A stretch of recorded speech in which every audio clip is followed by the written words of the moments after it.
Hi, everyone. Welcome to this live. And here we are to share with you a little bit more about our Awakening Your Divine Power trip to Mexico 2025. We're very excited for this trip. We have been designing it for a while now, and the moment is here. So we have some of the ones that are interested in joining us, and of course the ones that are watching this transmission and that will probably join us. So we're seeing this in the future. exactly. Thank you for everyone for coming. I'm very excited. We're going into this, so it's going to be a fun little ride going over all the little aspects of this roller coaster theme park we got set up for you guys on amplifying the divine power within you and life-changing. Yeah, yeah, for sure. Yeah, you know that every time that we go into a journey, a trip, it's an inner journey. And depending on the codes that we are connecting with, the type of memories that we are awakening within. So in this case, because as you know, we do trips all over the world. So in this case, with Mexico, as you might also already know, we have been doing a profound energetic labor here, having very beautiful outcomes, which is connecting with the codes that not only the ancient sites have granted to us through memories, yet also coming from artifacts that have been recently founded, and that more and more they are, becoming virally known. So, that in this trip, we will be having a lot of connection at many levels with the ET community. And then how would that connect with our divine power? So we will be starting sharing sharing the screen with the places that we will be going to.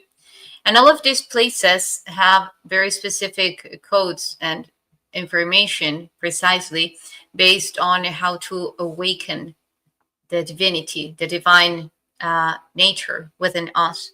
And of course, we can say, well, that is awakened already, from the very first moment that we are born into this reality, we are divine. Yes. Nevertheless, we can always increase that divine embodiment. Our nature is that the embodiment, the level of embodiment in which we manifest that divinity is what is invited to be harnessed.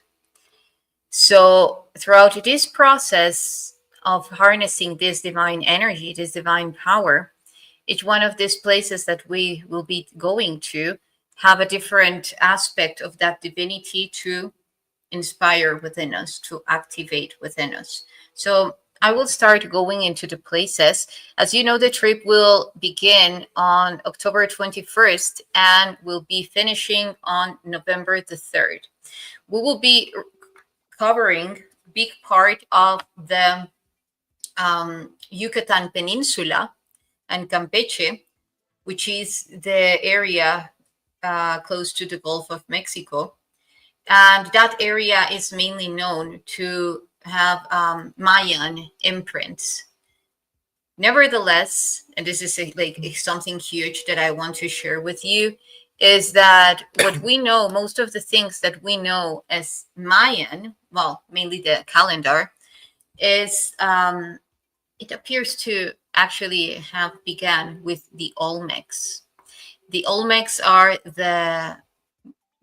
known as the mother civilization for all the Mesoamerican civilizations that came after them.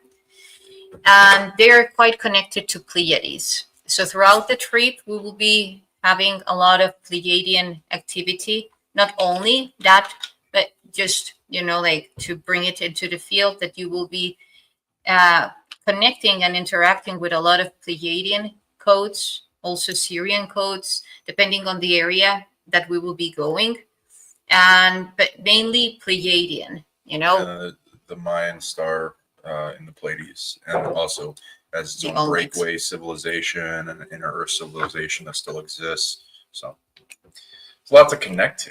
And you would be surprised that even the Olmecs come from a planet that is in the star system of Pleiades. So, and we know that the Pleiadians are assisting big time. Most of them are assisting big time now the human shift in consciousness. And well, that's another topic. I was going to start talking about time, but let's get to the trip. So where is your Facebook to get into your messenger, please? It's fine.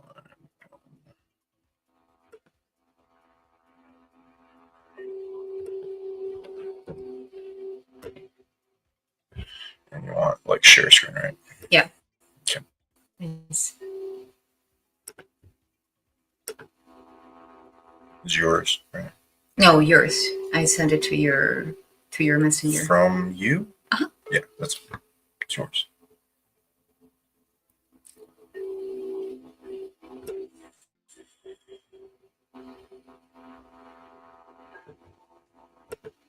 A little glitchy.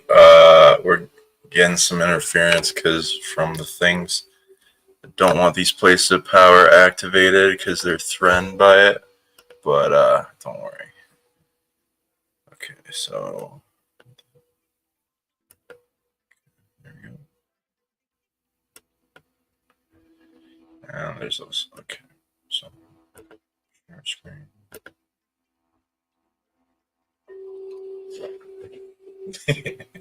Okay, let me. No, it will. It will. Yeah? It's Okay. just gonna. It's laggy.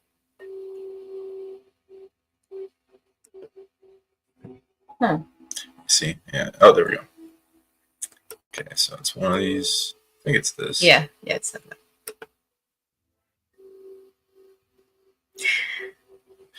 There is a lot of technology, like in relation to the technology devices, a lot of things going on, not just us. I know a lot about a lot of people that is having technical issues lately.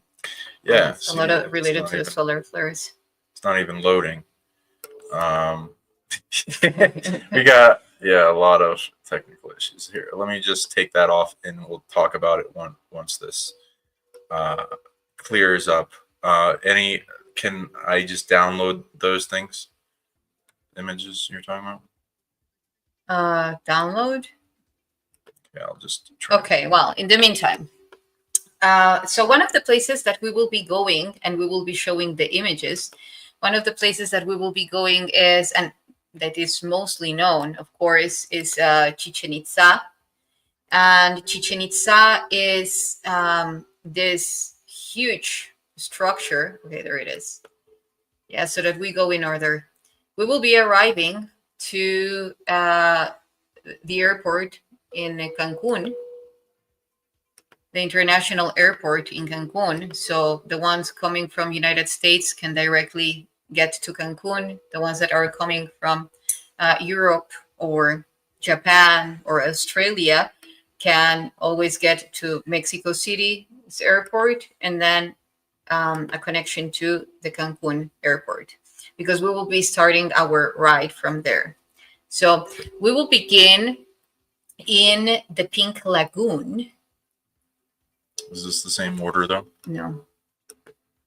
That's what I'm saying. If you don't send me the pictures all in bulk like that, because it does not make sense. Yeah, you can. I know. I can do it. So we will begin in the Pink Lagoon. It's getting there. It's not. That's what I'm saying. It's interesting because it's not even here. That's so why. The Pink Lagoon is a pink lagoon.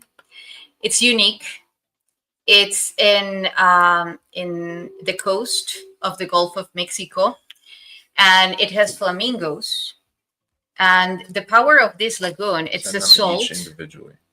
It's a salt lagoon, so it has a lot of healing powers, and the frequency, it's very tuned to the heart.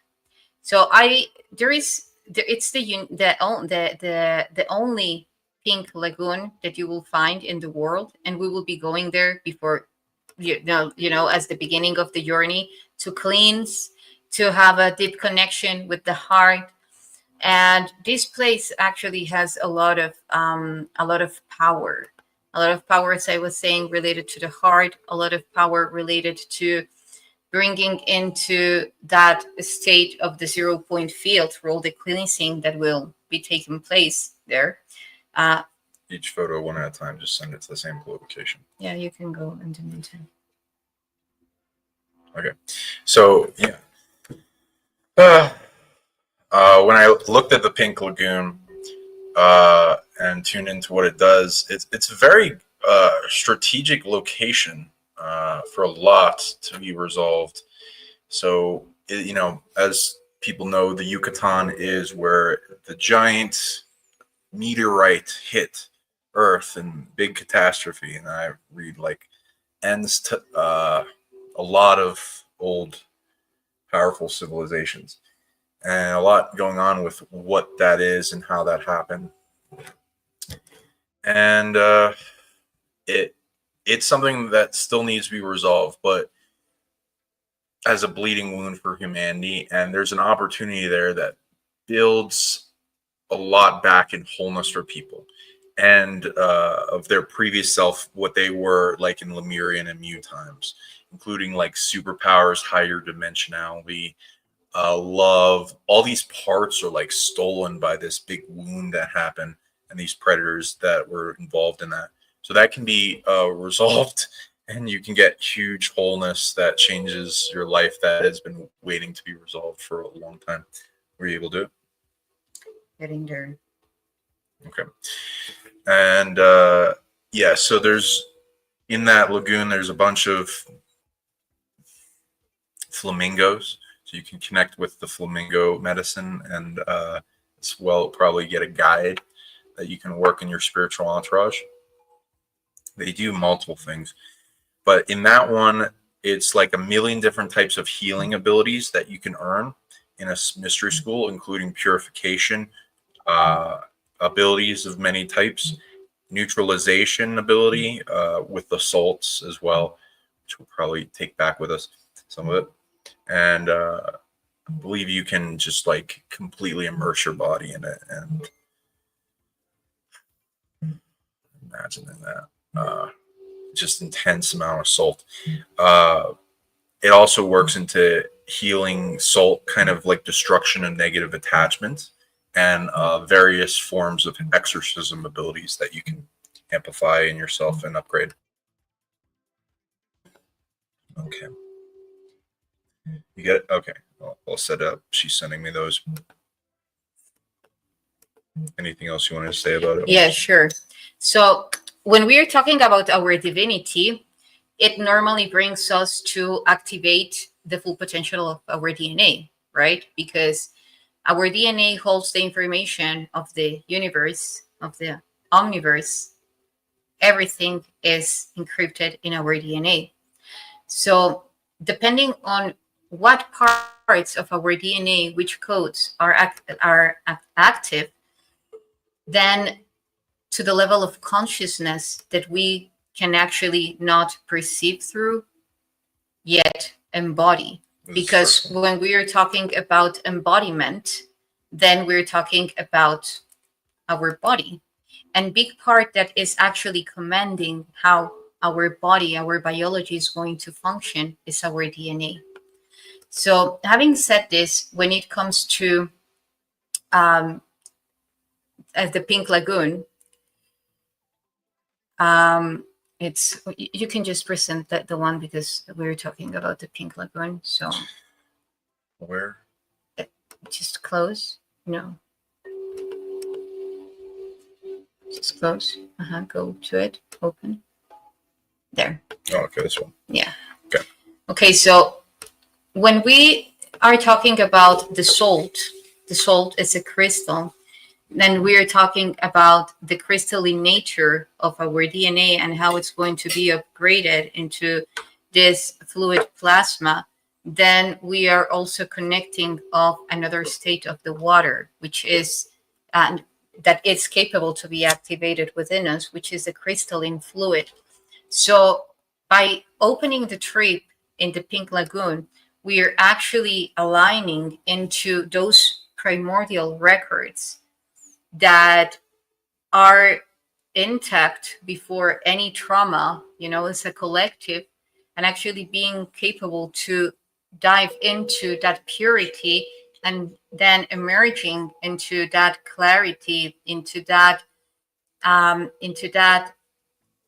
pristine state, and then reflecting from those primordial codes that are present in this pink lagoon, with those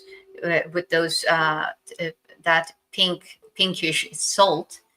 Then doing it in a very conscious and powerful way to reflect into those mirrors, then bringing our heart into that pure state and aligning into those primordial records that we'll be accessing, from which our DNA will be reflecting and then activating throughout all of our trip, because we will also be connecting with very powerful consciousnesses that reflect our divinity, such as Kukulkan or Quetzalcoatl, Itzamna, Ishel, like all these divinities that for which these temples were created for in the beginning, because it was actually mainly to connect with our own divinity, and then reflect into those codes of them that inhabit within our DNA for our best evolutive purpose. Accessing only to the codes that are in resonance with us to go through, to achieve our mission, to embody our mission. So then we have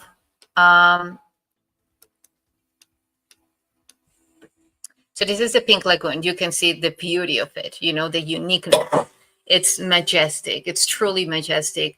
There are flamingos, which is also a unique animal. It's very unique. The only fact that we will be connecting with the codes of the flamingo, then another gateway will be opened, because those animals hold the very important information, primordial information. You can even imagine, like, you can see them in the very encoded movies as Alice in Wonderland, and many other topics that, if I extend on that one, it will take me big part of the show now. So we will also, here it is. So Ekbalam, then we will be going to Ekbalam. It's a super, super powerful place, one of the most important ones in the whole Yucatan Peninsula. The name Ekbalam comes from, it means the black, Ek, black, and Balam, jaguar. So it's the black jaguar. And for the Mayans, the black jaguar was related. Like, imagine every 100 jaguars that are born, only one is a black one. So that intense, its vibration. And they are compared, they say that they are the animals, the guardians of the underworld. Not underworld as that connotation of death, perhaps a little bit, it has that taint, yes, but it's talking about the cosmic, the connection to the cosmos. They said that every black spot that they have, it's a black hole. So that sacred is that animal, and was that animal for the Mayan. And they even, like, they would have depictions of them everywhere. The head chiefs that were named after, like, ending their name and in Balam, were mostly connected to this this fearful and fearless spirit.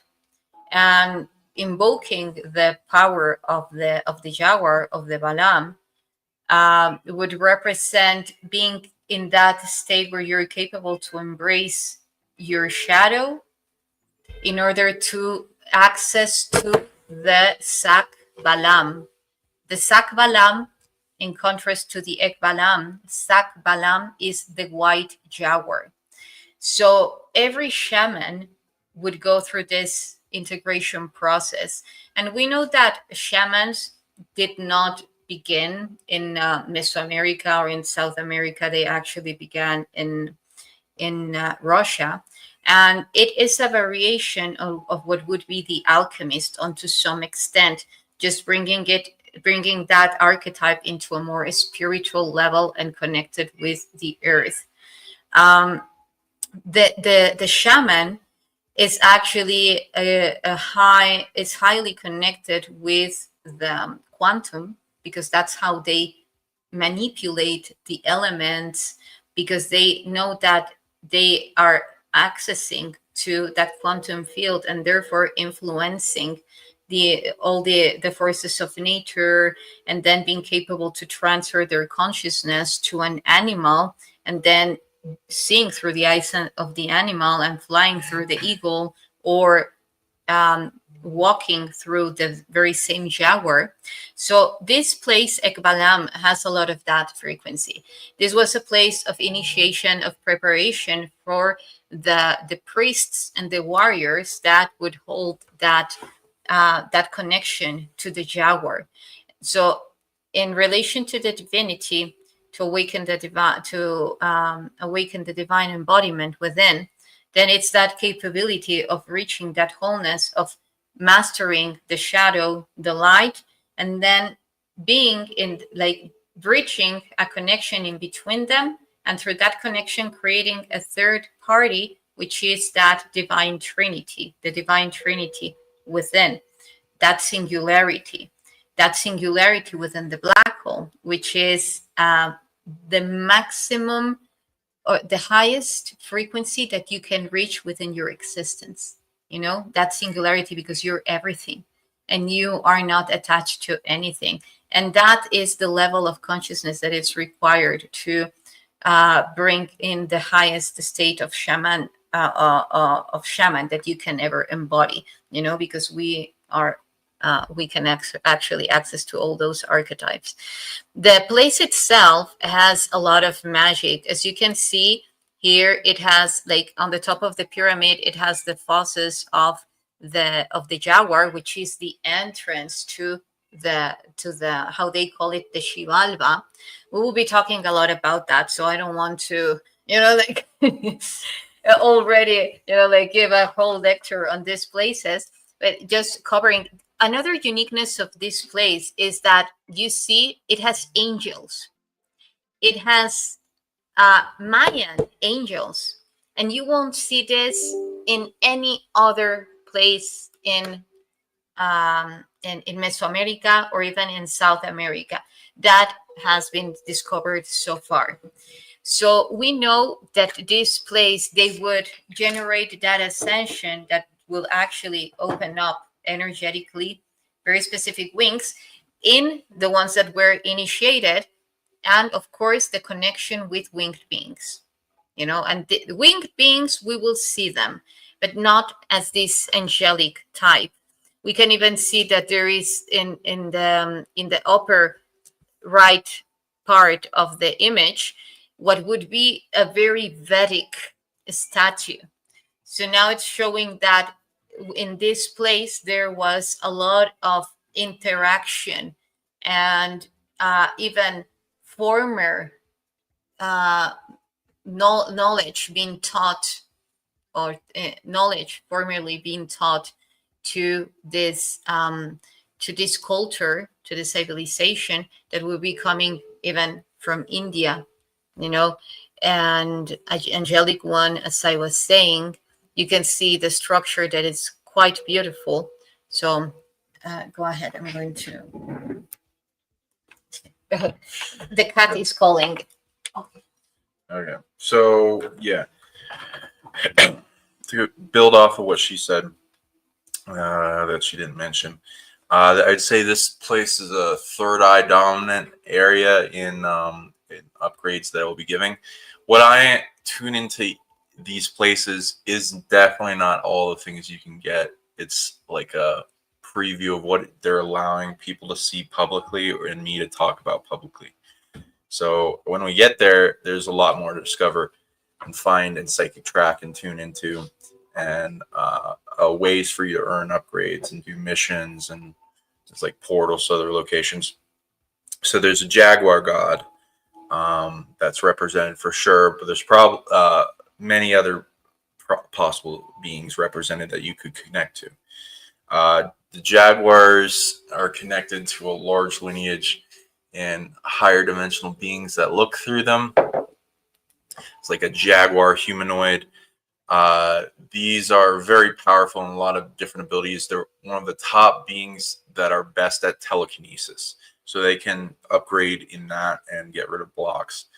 This also will amplify vision questing, ability to see in other places, realms, void space, psychic track, get parts back retrieval, the whole thing with the black mirror and being able to see into other selves. A lot of upgrades with this, as well as amplifying travel, the whole thing. Amplifying travel abilities, ability to hunt, and the power within yourself unlocked. You want to go to the next one? Sure. Okay, so then we have the famous Chichen Itza, or Chichen Itza. And this is a super powerful place with a lot of history, with a lot of, and therefore a lot of relations that have been given to the beings that were here. Some of them are positive, some of them are not that positive. Regardless, when you enter into this site, you can feel the electromagnetic field of the land, the electric current, the anomalies very nitidly. And this place even has a cenote. So when we see cenotes that are all over Yucatan, giant hole in the ground full of water that connects through a tunnel system of water. Yeah, exactly. They are connected under, like there is a network of cenotes, and they say that they were connecting to Xibalba. So Xibalba, again, the underworld, is a code that actually leads us to know that there is an inner layer that connects us to the center of, let's say, to the center of the earth, and then being capable to exit this reality and then going into the hyperspace, into the outer space, into very specific points in the galaxy that will allow us to go from star system to another, because they even describe it in the sacred book of creation named the Popol Vuh. They call, as in the for instance, in other books of creation, that like the Sumerians, we can call in the Egyptian ones, the Book of the Dead, or the very same Bible, like all these ancient books of creation, where they are describing the Sefer Yetzirah for the Hebrew, that how the reality, how human was created. And here in the Popol Vuh, it shares a lot of similarities with all those other ancient books. It talks about the people of wood, made of wood. It talks about the different ways of actually going from the life here all the way to the world of the dead. Similarities to the Egyptian calling in Anubis. Here they have Xolotl, which is the same face as Anubis, and which also represents Canis Major. So just as an intro, like just a little bit of what I'll be sharing about this. But you know, And for people to understand that with some of the artifacts we're finding, it has Anubis-like figures on them, Egyptian-like figures, Thothian, eagle, hawk-like beings. So there's definitely a connection between Mexico and Egypt, as well as Sumerian artifacts we found. So it's crazy. But yeah, there's links. thank you. So then, yeah, thank you for going deeper into that. But you can also, see, like, if you have a little more of curiosity of what I'm talking about throughout my posts and my Facebook page. I talk a lot about these correlations, and of course, mentioning the artifacts that we have been finding, how they have all these figures, these godlike figures, that they are clearly creating the DNA, shaping the DNA. So, three main figures that always appear is Anubis or Xolotl. What I have correlated with Osiris, which is also an elongated skull beings, elongated skull beings, and of course that's also very connected to other races, other type of beings, and but that trinity is Horus, Osiris, and Anubis. Those are the three ones that are all commonly shown. And now, but yeah, I will be going thoroughly, like going really deep into all this cosmology and how it correlates from one extreme of the world to the other, and how it's even shown in ley lines, throughout the ley lines in that in which or through which all these ancient sites are connected.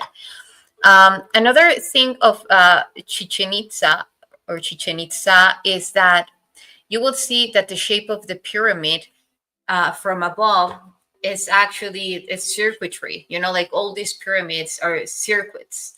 It's a network. It's a pyramidal network that is intertwined with our brain, with our biology at different scales. So we will be doing a lot of that holographic or holofractographic interaction with the places, and how that those codes are embedded within your DNA, how to localize it, how to activate them from the quantum. We will be doing a lot of that because all these places are emanating all that technology. There are even ways to activate this place with the electric current. You can see above in the right corner, upper corner, you can see how those are two serpents that are acting as antennas that in very specific, like through very specific electric currents that happen in determinate in very specific, again, times of the year, like seasons. It can be like equinox, solstice, whether like coming from the fact that there is a serpent that appears when it's the equinox, the spring equinox, that there is a serpent that energetically manifests, through the spectrum of light that goes from above all the way beyond. And even though we won't be going through for the equinox, the level of technology that happens and how we will be tuning into those timelines, and actually the best one, will be actually opening up a lot of activity in the place, in the divinity of the place, and of course the divinity that mirrors our divinity, that mirrors into that seventh density, ninth density level of consciousness. We will be exploring what all these symbols of the Chakmol, which is that guy in front of those pillars, is, which is very powerful. Those are techniques of meditation to go deep into premonition, and all of these places were for preparation, for initiation, for that, so you can access to that codes, to those codes, and activate them within you. Is there something else you want to say? Sure. Okay. Yeah, so Chichen Itza, big thing for me. I've been there twice already, 2 times. Very powerful place. First time I was dealing with a haunted guest at our house for a while, and it was, kind of like they were open portal. So I'd like get teeth pain from incursions of the beings coming in through them, and I would, keep making the pain go away, and then practicing with that because I had to deal with them, and eventually got like, such a problem that it would like last for a while, and it would take a while to heal. So, and it would keep coming back. So then we were heading to Mexico on a trip, and when I'm still dealing with teeth pain every once in a while from that attachment. And as soon as I got to Chichen Itza, which was one of our first stops, all my pain just went away. I was so amazed by that, and gave me a huge respect and reverence for these places of power and what they can do for people, and where they can just instantly heal you. And this is one of those places that can just instantly heal you and of pain and illness. It's super good at healing of all different types and illness, as well as it's very well made to where you clap near the entrance. It makes a echo sound that sounds like a bird at the top, and Yeah, the quetzal. yeah, the connection with the Quetzalcoatl and the dragon god that like is with the founding of those civilizations. Yeah. There's a lot of things underground as well. It's very potent and powerful, and has so many layers to it that just going back to it, I can access a whole nother level. So, Yeah, big actually, things. there are ways to activate portals connected to the consciousness of Quetzalcoatl if you know how to clap specifically in a very specific rhythm, the hands, because that's one of the reasons why they were creating that. Not only to prove, we know that everything is frequency, energy, vibration, sound, light, and form, and like unfolding into trines. So in this case, the fact that they created the structures with that tech, like you clap and literally you listen the feedback of the sound and of the quetzal, which is the most sacred animal in for the Mayan and for in Mesoamerica. This is why the name Quetzalcoatl, because it has a unique chipping, and so yeah, when it was once you clap in a very specific way, then you can open up portals. And if actually you need to be in a very specific point to actually clap and to make the resonance come into normally the four sides. Well, there are always four sides, but like where you are aligned to other three structures beside the pyramid. So there are four structures aligned to you, then opening into that field. So we will be also tuning into that. Yeah, and then there's multiple gods that you can connect to. The cenote is like a portal. There's a lot of these places have heaven realms that connect to different gods that can be activated, a portal to them, and sometimes other realms. And I got if you've ever seen that, what's that sport where you hit the ball off your hip? Oh, ball game. It's just called ball game. Yeah. Okay.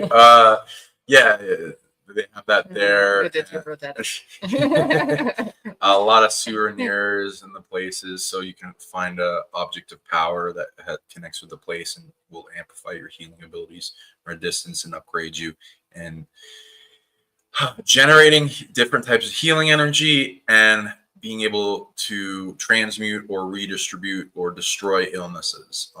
And then this will all around make you a very powerful healer, especially with what we do in respect to the place. And you want to be very reverent and ask your permission to do things, because it can, it's got control over illness. So you want to be careful with that.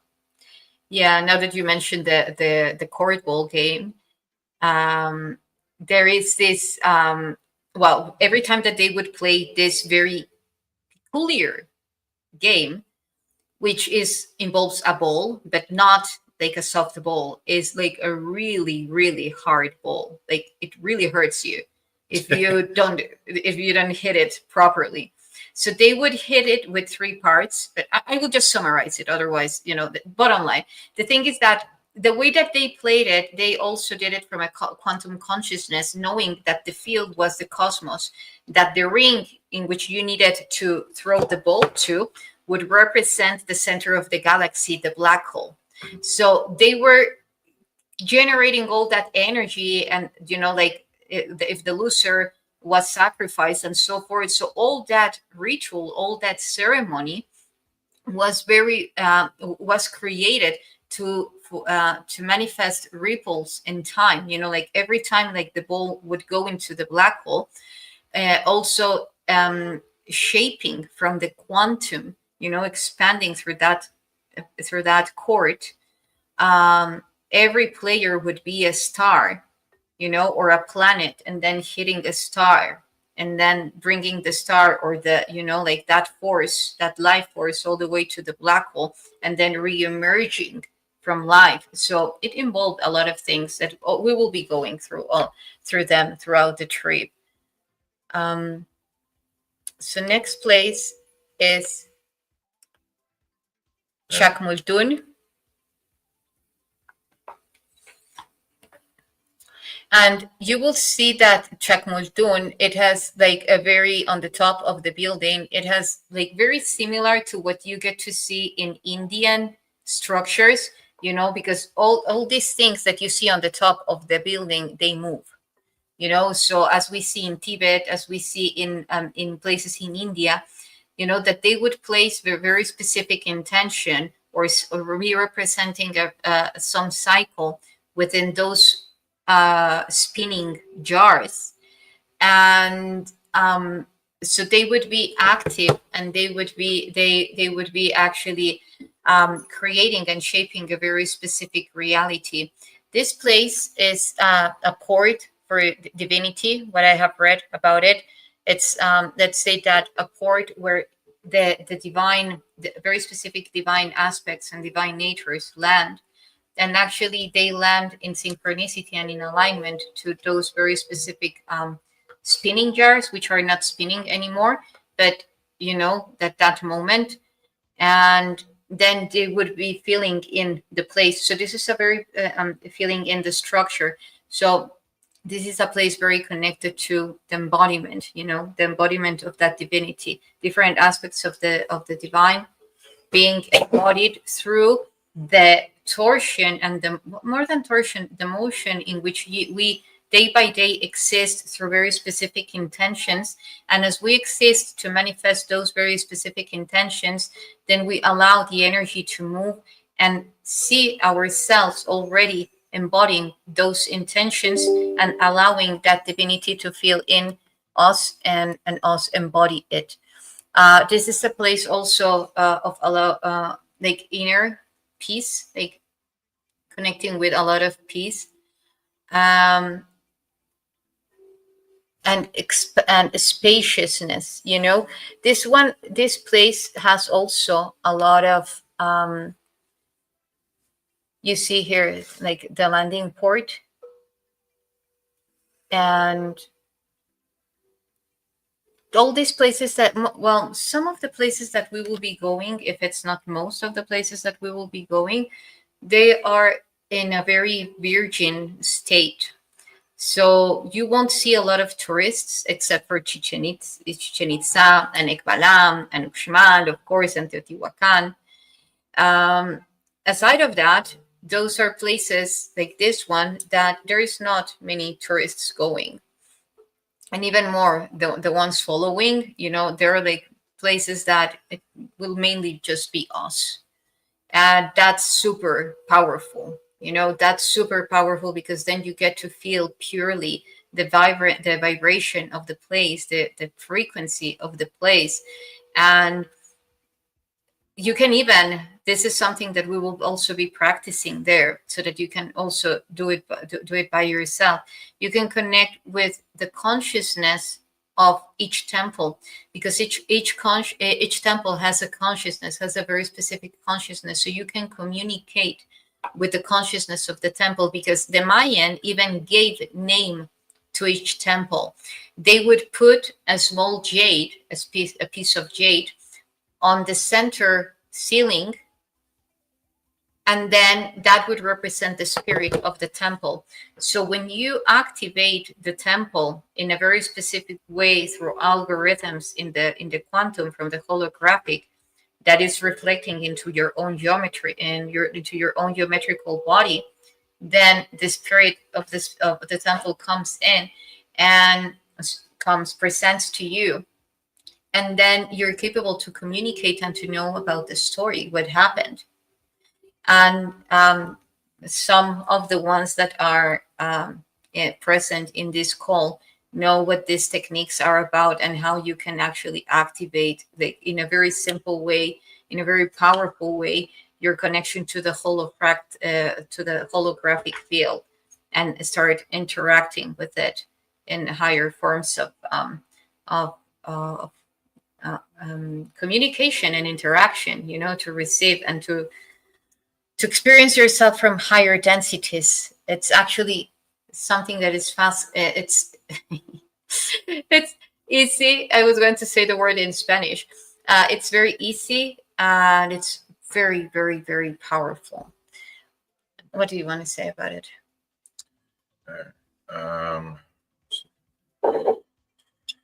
Okay, check my phone.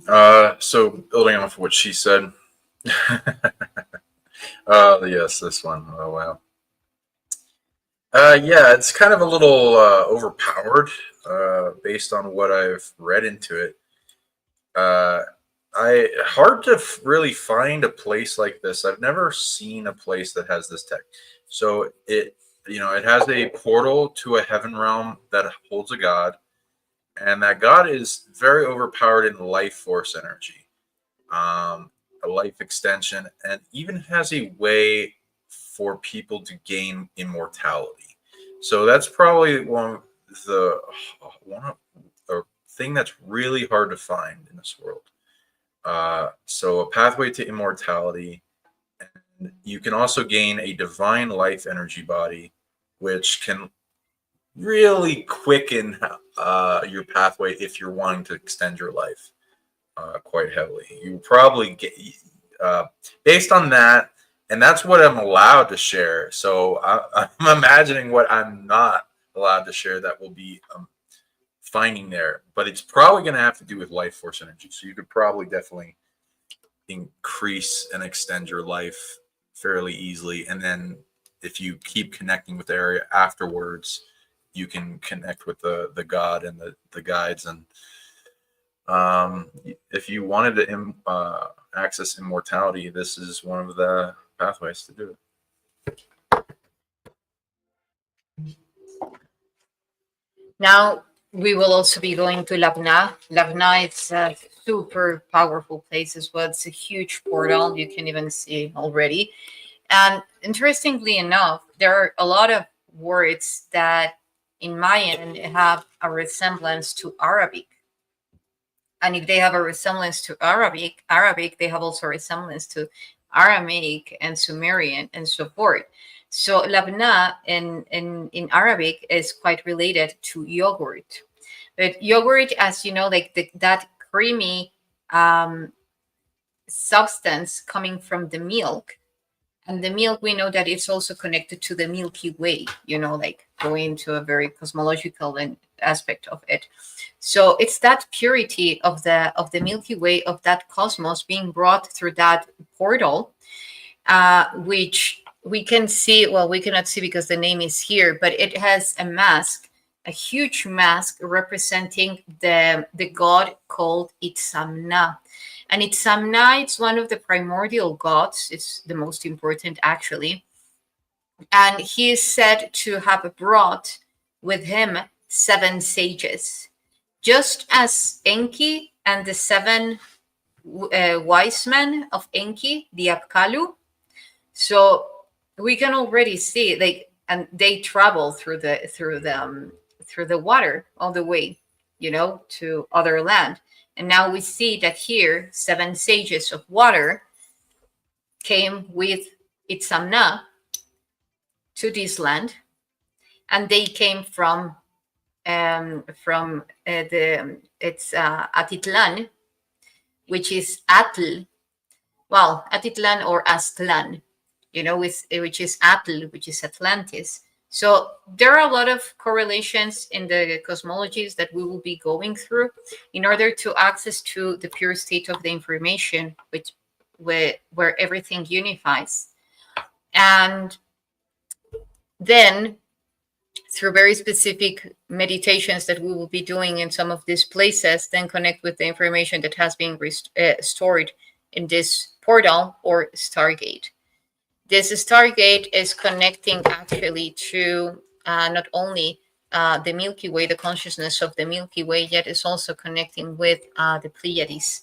So, and in relation to Itzamna, it's very, that's one of the, let's say, the consciousnesses that is guarding this place. More than guarding, it's just welcoming actually for whoever is in that point of communicating with him, to open up those registers and bringing more information into their own holographic field and being capable to upgrade their DNA.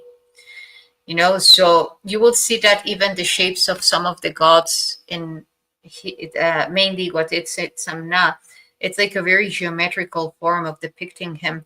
That is also seen in Petra in Jordan. And what gives off is the acknowledgement that in higher levels of consciousness, everything is geometry. So you can actually activate as well all these geometries that you see, all these patterns, all these sequences.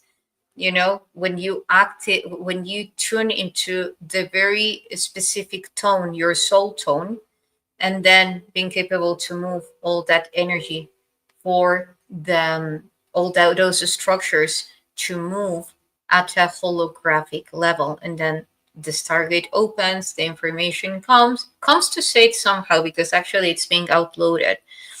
And yeah. Yeah, just another thing. The Pleiades, the name that the Mayans would give to the Pleiades, it's Sabek. And Sabek, it means the tail of the rattlesnake. So again, rattlesnake frequency, like the same as the Hathors. They have the sistrum, which is an instrument that you move, and it sounds like a rattlesnake. So to open portals. To build off what she said, yeah, this goes into a bunch of different miracle tech. So it has a heaven realm portal that connects to a god. This god is very good at miracles, and for those that don't understand what miracles are, it's like a magic. It's make things happen in the reality, and it like go into flow and effortlessness. And there's different types. Different ways to generate it in the body, usually in the solar plexus. There's the inner child, the defined masculine, feminine, angelics, connection with source, and different gods and divinity. So there's a lot of different types and mystery school that will be training your higher self and source to be good at miracles, so that they can unfold in your life more easily. And then to where you can control miracles yourself and manifest them. And you can also be trained to where you activate like a miracle god body aspect of technology in your beings, and then you can do that for the rest of the world. And part of the ability is training it by using it all the time, not just for yourself, but what the collective, what God, the prime creator of the galaxy, especially, as well as the collective that connects with this, the miracle God, wants you to use it for the earth. And the more you use it, the better you get it, the faster, the stronger, the bigger, the more people you can affect in people's life. and to where you're constantly getting good karma points and making your life better, gaining access to more places. And like with, when you connect to these heaven realms, you have access to more heaven realms after you die, where you can explore these very lovely places that are made by creator beings that are like VIPs to other realms, and you have to earn the way in. So each one of these places has a way for you to earn a way into a new heaven realm. So you can constantly explore multiple heaven realms after you die, and then earn them, and then graduate and grow very quickly. Okay, so then we will be going to Kaba. Kaba in Mayan means my name is. And you will see the connection to Kaaba in the Middle East, which is the cube. So this is a a place to present yourself, your divinity as a sovereign being. So this is a very, very, very important place where actually the priests and warriors who would be initiated here would be one of the most powerful ones, because they would be presenting themselves as sovereign beings, and as in that moment it would be said like like the predilects, like the favorites of the divine cosmic forces. But it was mostly because they had reached that sovereign place that you present yourself um, as divine, and you present yourself as an extension of the source of all. So therefore, that you have been granted very specific attributes of the creator itself. And there are other things that we will be going through in each one of these structures that are highly, highly important, to that once you activate them, like those configurations, you activate them within you, you are being granted that level of power, not of sovereignty, because the sovereignty is inherent within us. It's more about the level of power, within. So you can see like this are representing precisely high priests that are bringing in the knowledge to the ones that are ready to receive it. So it's mainly a place where that who presents himself or herself as the divine nature, as a direct source of the source of all, then is granted the very same extension of that life force to deliver into its reality, its own creation, and reaching into sovereignty aside, because also this place, the electric current of this place, as well as in Ekbalam, that they have very important anomalies that lead to be capable to open a gateway for you to remove imprints of an inorganic matrix, and actually be capable to restore that divine sovereignty in its full spectrum. Okay. Presenting to the source, presenting yourself to the source. With this one, I've read into a lot. It has so it's amplifies love, magic, abundance. It has a spiritual bank energy that seems to be something that it's kind of like it can supply you with a lot of things. It's not really letting me see what's in the spiritual bank until we get there, but it appears to have a large density of energy of different types. It amplifies love attraction, which is great for anyone out there that wants to find love. And again, it also has a heaven realm portal to a god of love that then can teach people how to, each one of these gods can literally, if you're, I don't, so I'm partially Christian, but then expanded out to coexist with all the other religions and spiritualities, and is beyond the limitation and dogma of spirituality in my beliefs. So I don't worship beings. I see them as equals, and I find out something that they lack that I can do, and then I trade them for things that they're good at. And it's like the universe is based on commerce. You can do what that, and you can filter and make sure everything's all good and audit the beings. And as long as you expand into yourself in love and unity and with boundaries, you don't have to really worry about anything as you unite with everything, get everything to like you and see you as a net benefit in all totality, and can come to peace with everything. So you can, everyone out there, you're good at something. If you a lot of you guys here, you're good at a bunch of things.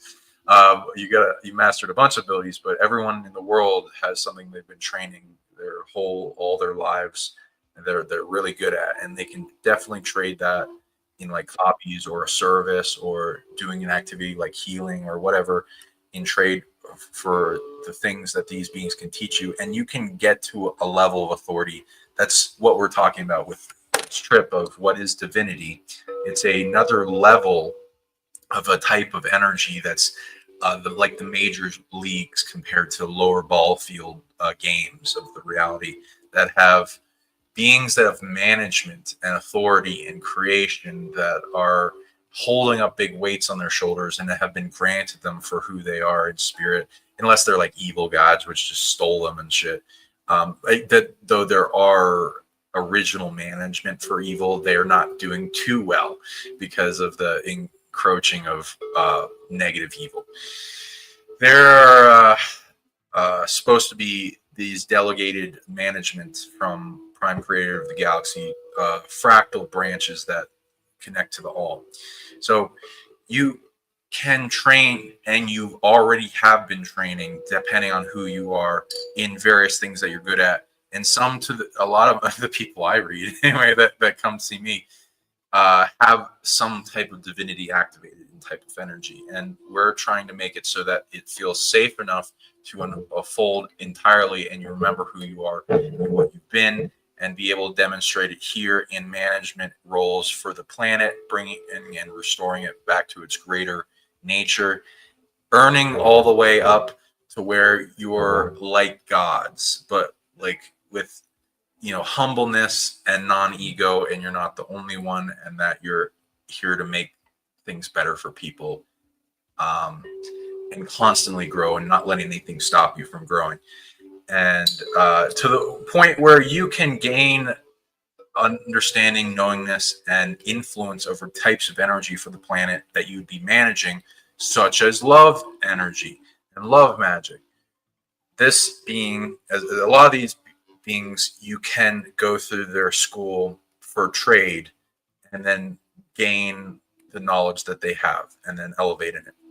So this place has a heaven realm portal to a heaven realm with a god of love, and you can earn a god body technology with it. It also is very overpowered in Tree of Life love magic abilities. Okay, now you can see. Okay. So Tree of Life is interesting. Not many people know about any really type of magic in general, but there's a type of magic that sources from the planet and life and consciousness that is approved and is granted to people's bodies, and has generators in a school and Sephiroth and all these kind of aspects to it. So there's a type of magic, and this goes into the Tree of Life love magic abilities. So you can go high on that. Also, there's a Cod's Pop place nearby. Yeah, it's a structure within the very same Kaaba or Kaaba. there is a structure that the name is God's Pop. It's very famous. It would be this one, I think. Okay. Yeah. So uh, the Cod's Pop seems to amplify super strength and is a body amplifier for multiple types of body functionalities, which is great. I love that ability. So, yeah. Yeah, you see, there is a lot of information in each one of the places. So, yeah, we don't want to keep you, like with all the lecture of each one of them, but definitely we will be bringing up the most important things so that you have an idea of everything that we will be experiencing here. And for instance, Uxmal, which is super renowned, it has the pyramid of the magician because it is said that it was built in 3 days and that it was built by a dwarf. And that dwarf looks really like an Egyptian neter, which is Bes, which is the nature of magic. So, coincidence? I don't think so. And even there are depictions of the dwarf, who is this is where it gets like a little bit distorted due to the names because they say that it's Itzamna, but it's not. It's another, and it has the same face as Bes in Egypt. The one in Uxmal. Here we see It could like be him. It could be a species. A lot of the Egyptian gods have their own species. So yeah, indeed. magical telekinetic dwarfs is what I call them. Yes, and there are a lot of them. It's very interesting how they just talk about one. This is very interesting, and in comparison to, for instance, other like the lioness, Neteru, you have many of them. But when it comes to Peta or Bes, or you just have one of them, or the Hathoris, you have many of them, shown. But there are some of them that they're only shown one, and that's something very, very interesting to tune into. We will be talking about all of that. So here we see in the upper part like a mask that is above a room, a chamber.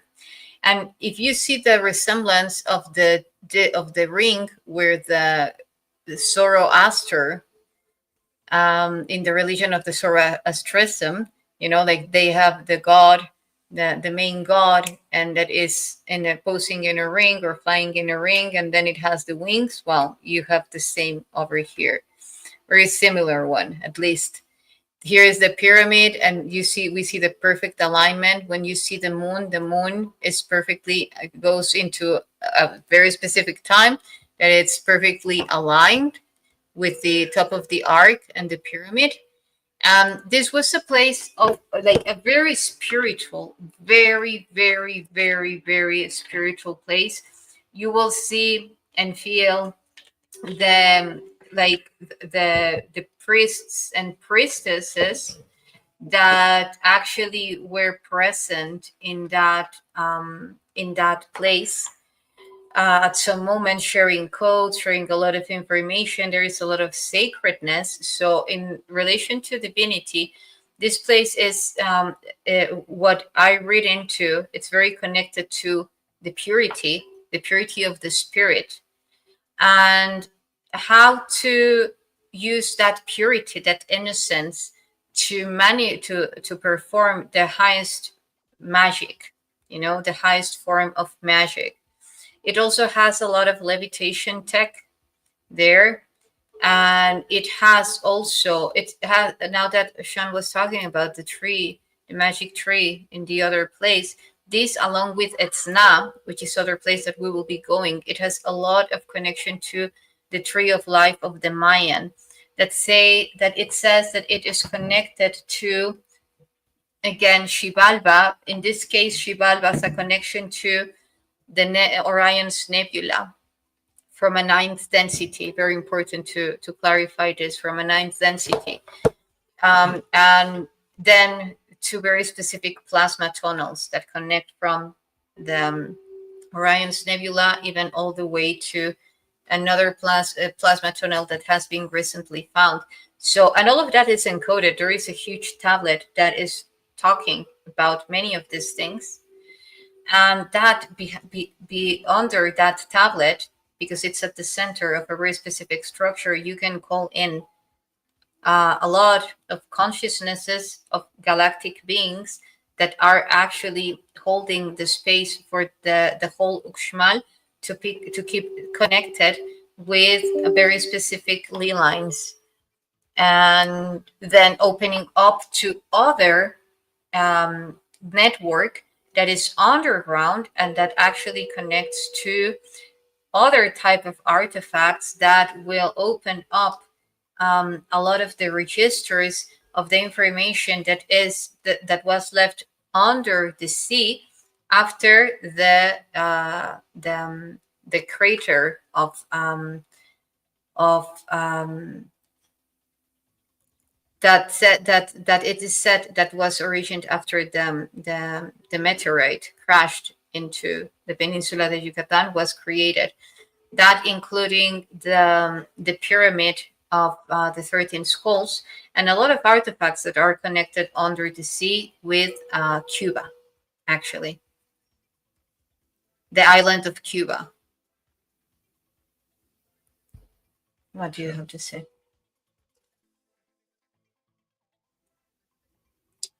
Okay, so yeah, this is one of my favorite places. It's very peaceful, calm, beautiful, majestic. There's like animals and birds that will give you messages and show up to you. It's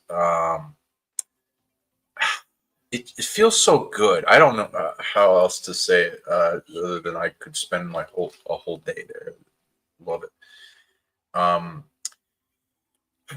And the design of it is very unique, and it's like meaning it was built in 3 layers. And you want to talk about the story about the dwarf making it in like a short amount of time, and him challenging a leader that was kind of cheating him.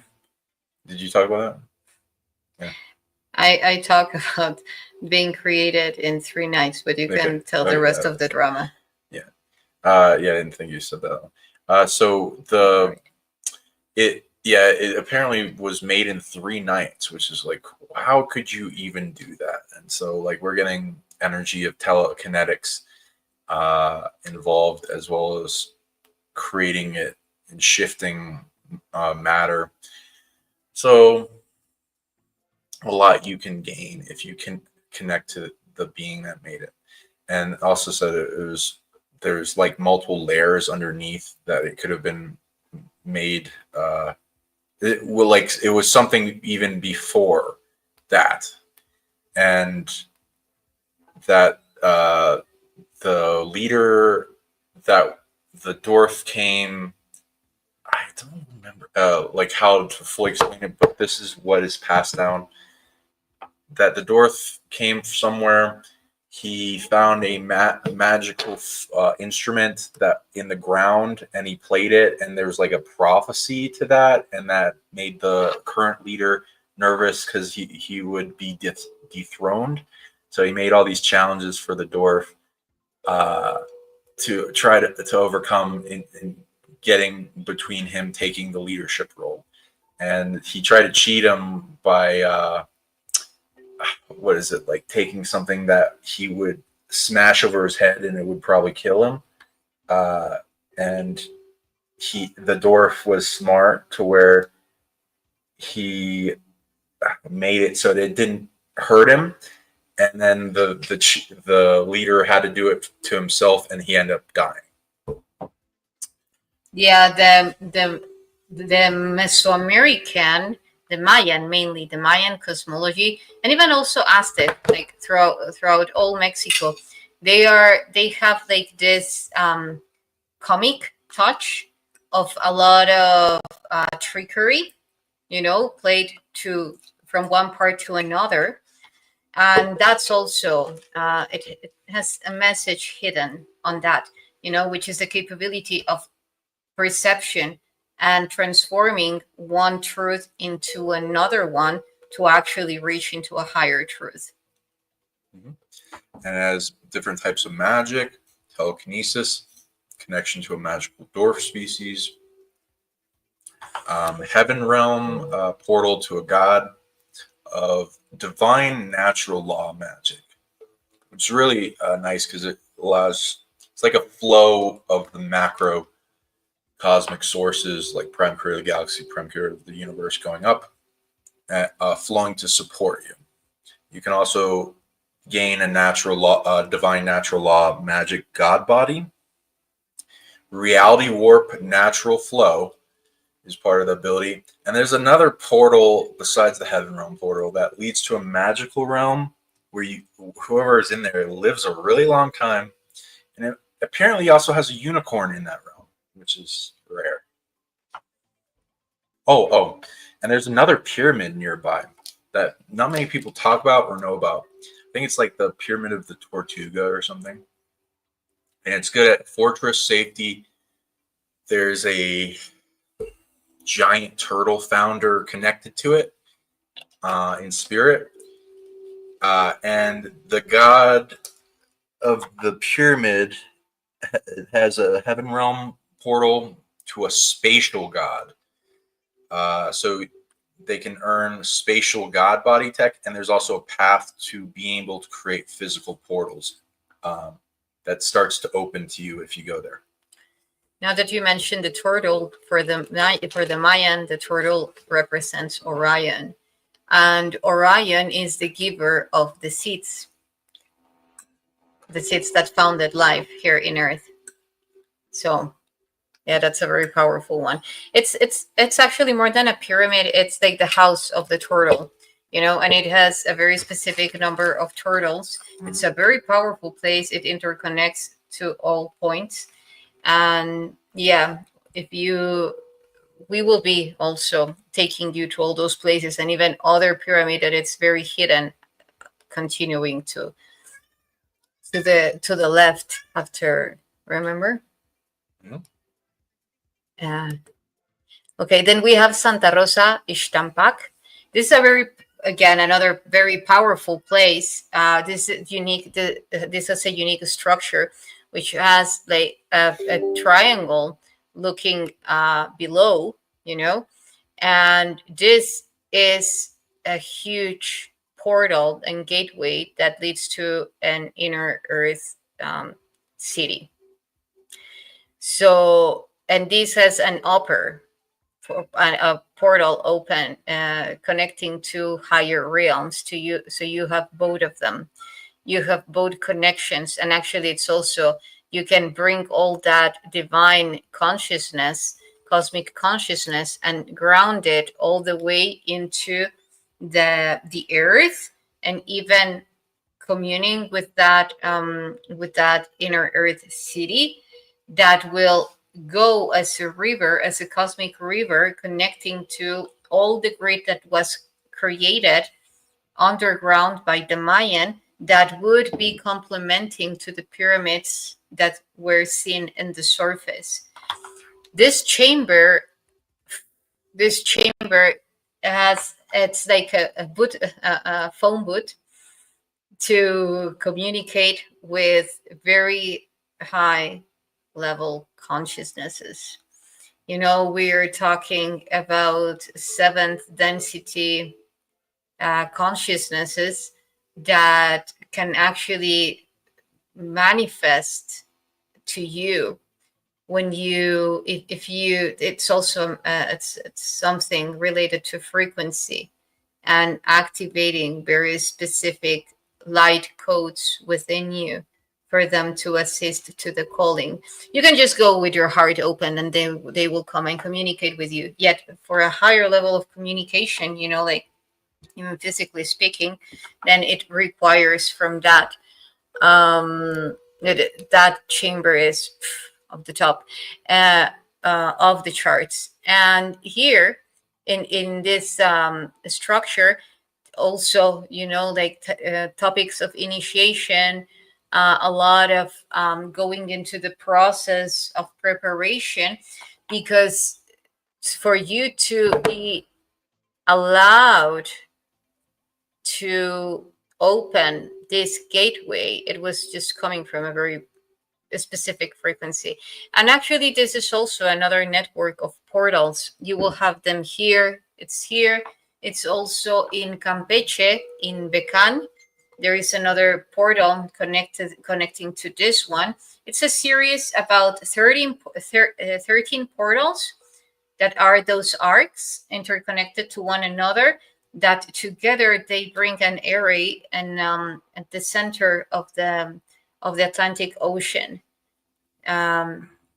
We can even see that connected to an island that is to the south, not where the statues of Hercules are. No, it's lower. It's lower in between. We would say like the bridge of Africa and Mexico and the Yucatan Peninsula. It would be there. There is an island, and it's actually connecting. Why? Well, I will be sharing more about that. And why would you like, how can that help with your divinity? Because that as they connect with that island and other places, it can also connect with you can open the 7 portals or stargates, the 13 portals and or stargates that actually mirror. It's like creating a hole of mirrors around you, which is reaching like holes of a multi-level consciousness, that it's creating those mirrors around you and then bringing those versions of 13 versions of yourself and much more. But this involves like a lot of very sacred teachings related to that time. Okay. Oh, how I'd say this. A lot of reality warping stuff, like mostly heart-centered place. A lot of hard to translate stuff that I've never came across when I tune into this. So it's going to be a lot of heart and divinity stuff and reality warping abilities, but there's a lot of mystery. Some of these places, they're not allowing me to tell what they do publicly, but in person, I'll be able to talk about them more. But to where you can change everything fairly strongly is what this does. Okay. Yeah, there is a huge call from a lot of divine natures,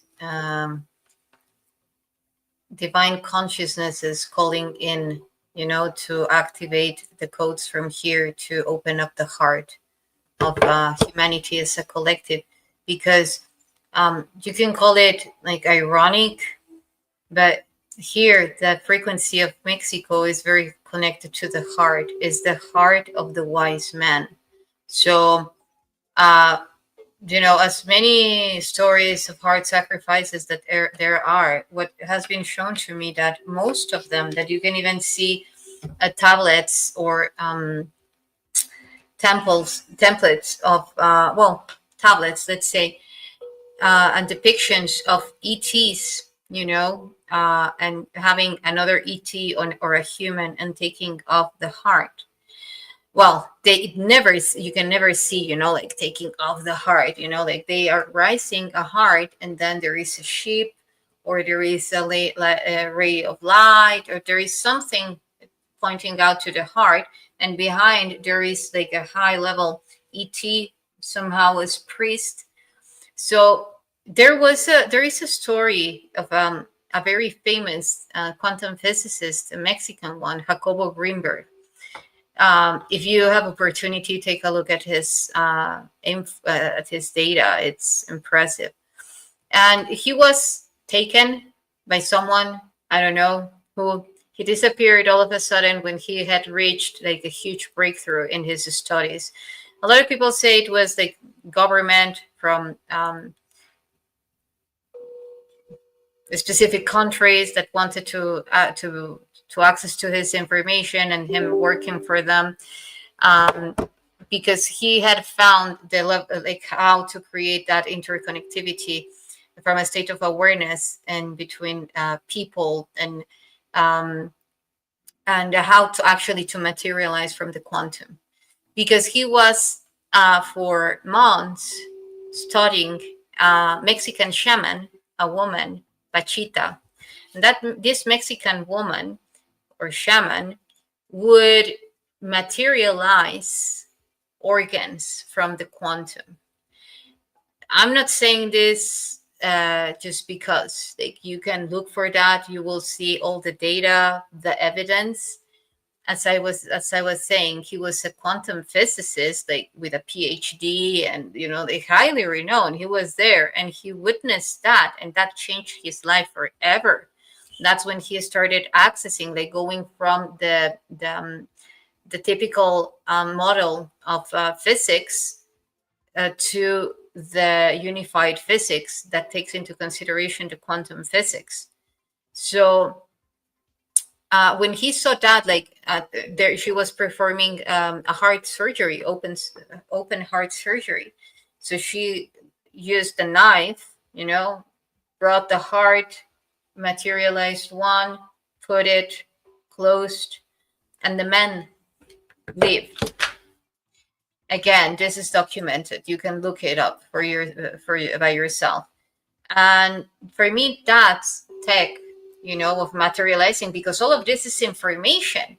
The level of power that we can access to is impressive. And if we're talking that abracadabra and all these stories of manifestation, like immediate manifestation, are and were used before, then it's pointing out that that's possible. So for me, all those tablets are showing the capability of manifesting those quantum hearts from the quantum, which is as well as some now quantum physicists are doing by creating accessing to the 0 point energy from the quantum through the vacuum. So it's the same, it's information, just different forms of manifesting it. Bottom line. The cave astrological. Yeah, sure. No, that's really okay. Yeah. Okay. So bottom line, what I mean through this is that just talk about that, and then what I'm trying to point out through this is that for Mexico, at an energetic level, the heart, when you are capable to renounce, to surrender to that life force that lives within you, because that's not the source of your life, that you are more than that, then you actually access to that level of illumination that involves the absolute love, because you have already renounced to that is finite, to reach into the pure infinite state of love. So that symbolic form is now, when you are capable, because now you're materializing another heart. So that's not the problem. Connect to the source, connect to the infinite source. So yeah, so very powerful place tune into with this. So it seems to amplify. You change the slide. Are you you talk about this?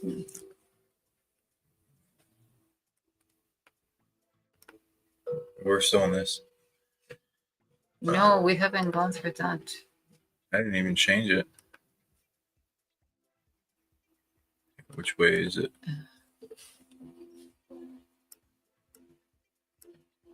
This. We're off this. Yeah, we're on this, babe. Okay. That's weird. Okay.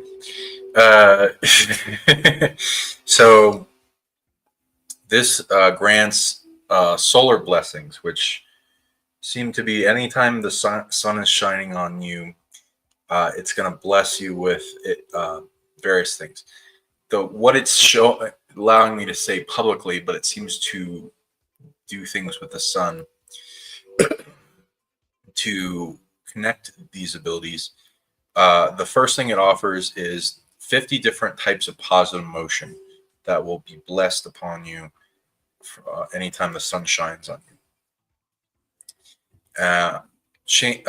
Then it amplifies changes around in different aspects of your life. And the really cool thing that it allowed me to see is superpowered telekinesis. It has a school for and a being for, and the rest is secret. So at least for the public, when we're in groups, I'll be able to tell people. So yeah, a lot of these places are keeping things close to their chest, but I'm giving you kind of some of the understanding of what. Hold on, I sent all together. I won't send it one by one now. Okay.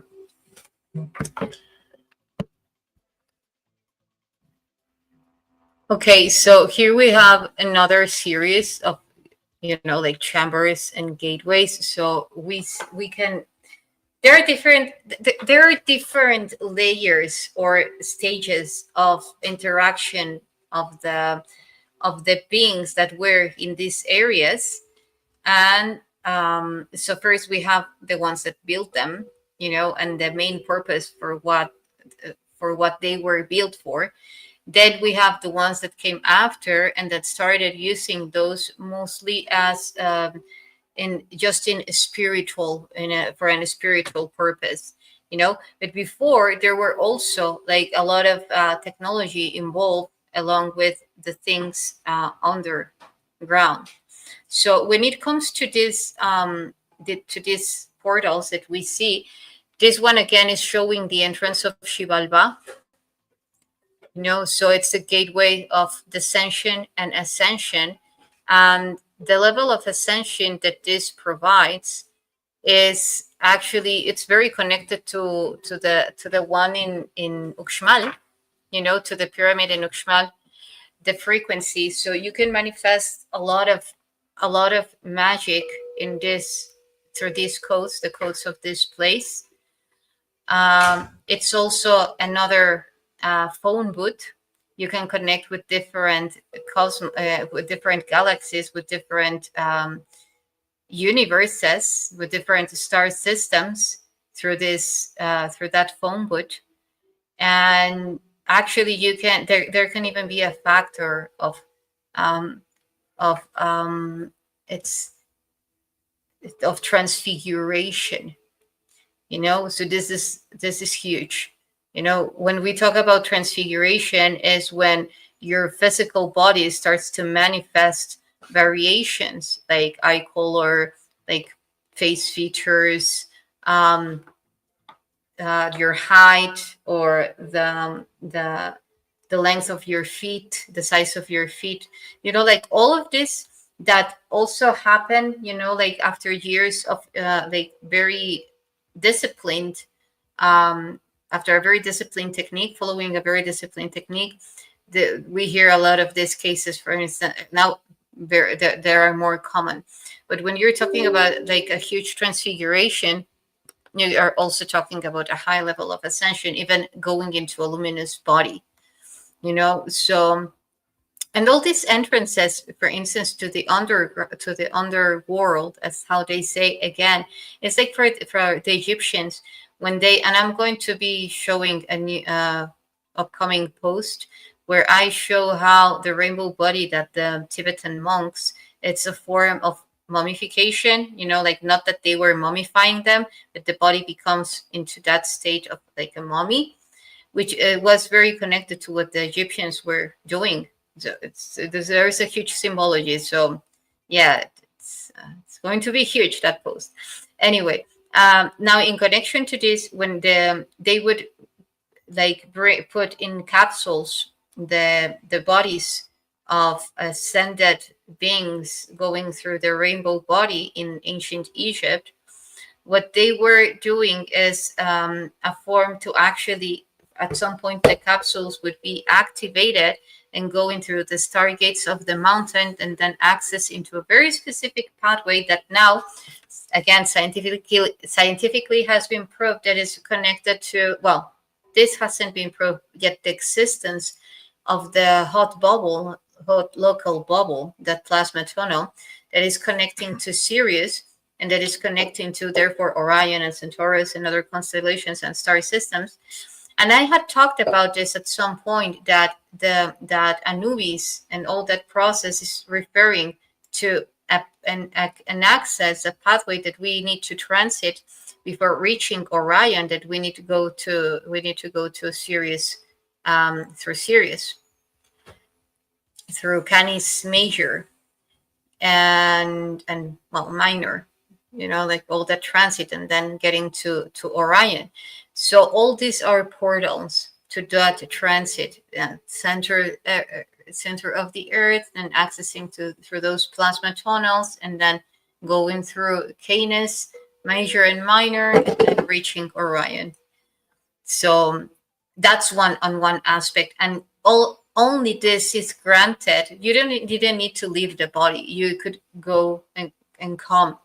This would only be granted for the ones that would master the 9 levels of consciousness, represented by Shivalva and represented by the being the consciousnesses of the hosts of Amenti.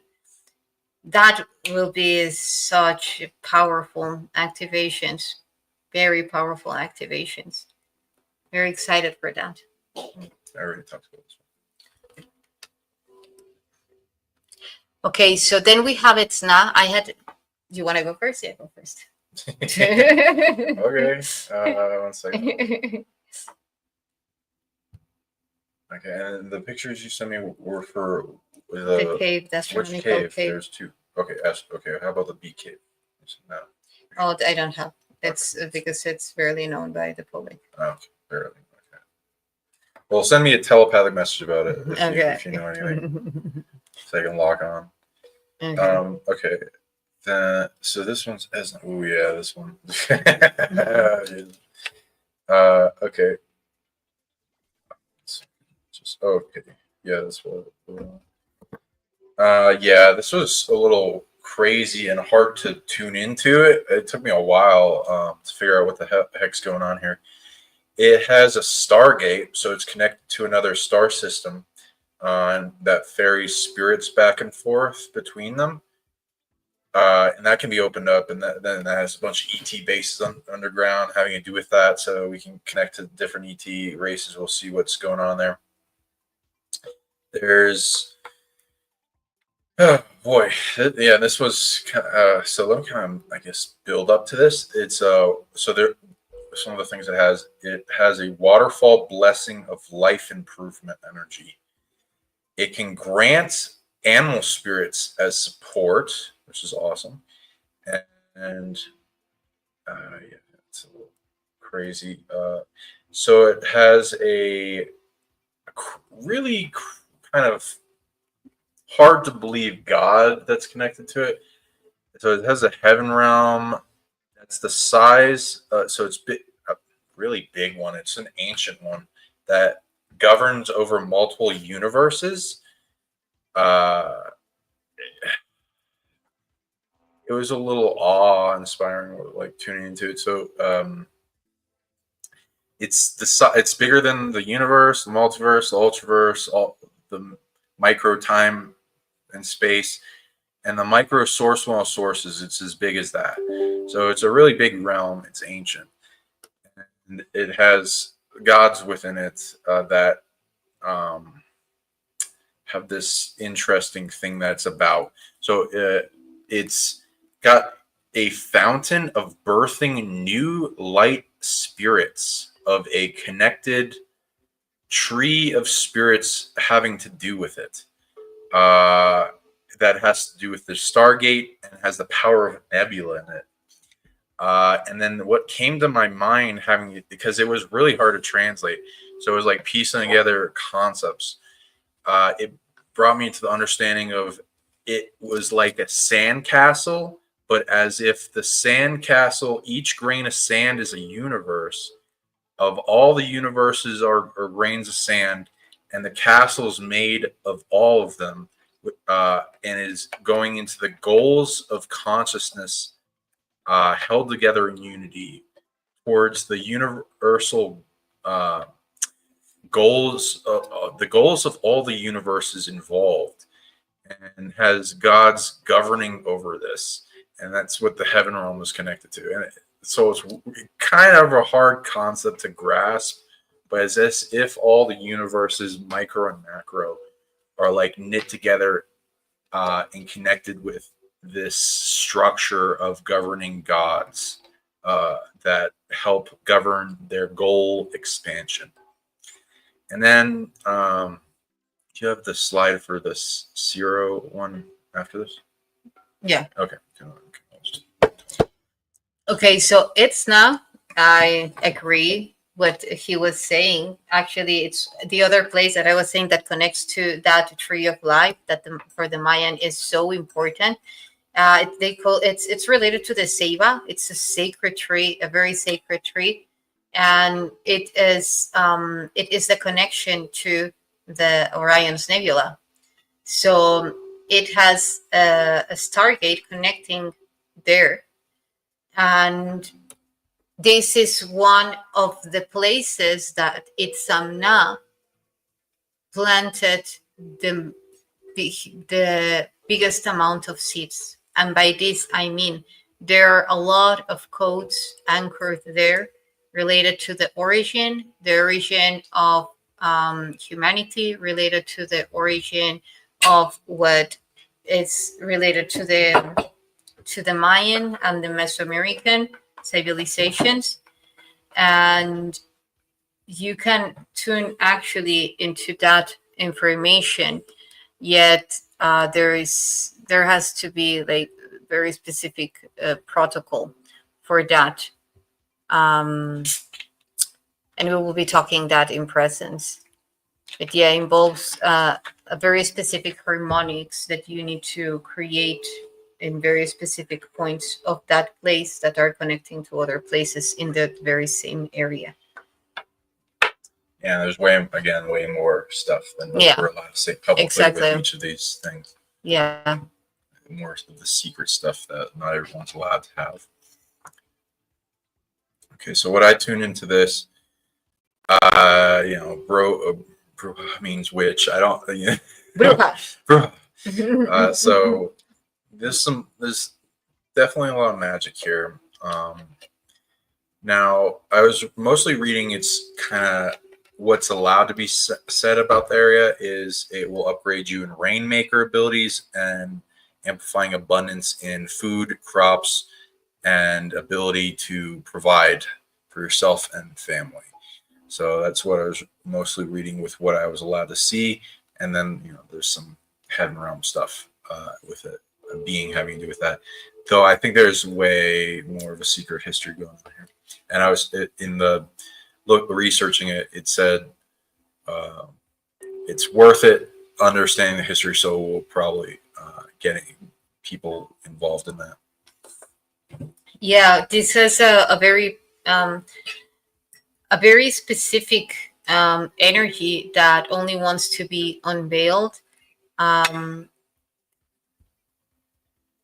by if you present very specific attributes, So one of them, of course, is the heart, and like an expanded heart, coming from a space of love. And then it will show a lot of interdimensional alchemy.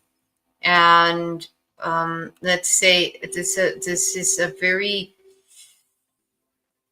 unique strength that is like the strength of the warrior that resides in the temperance of the heart. It's the capability of mastering a lot of consciousnesses through that, through the voice of the heart. There's a very specific place that activates through, well, an area that activates through the chant of the heart. But yeah, I think we will be going deeper into, yeah, in well, I don't think, we will definitely be going deeper when we are here, you know. um so yeah, we will now continue to the next slide. Calakmul.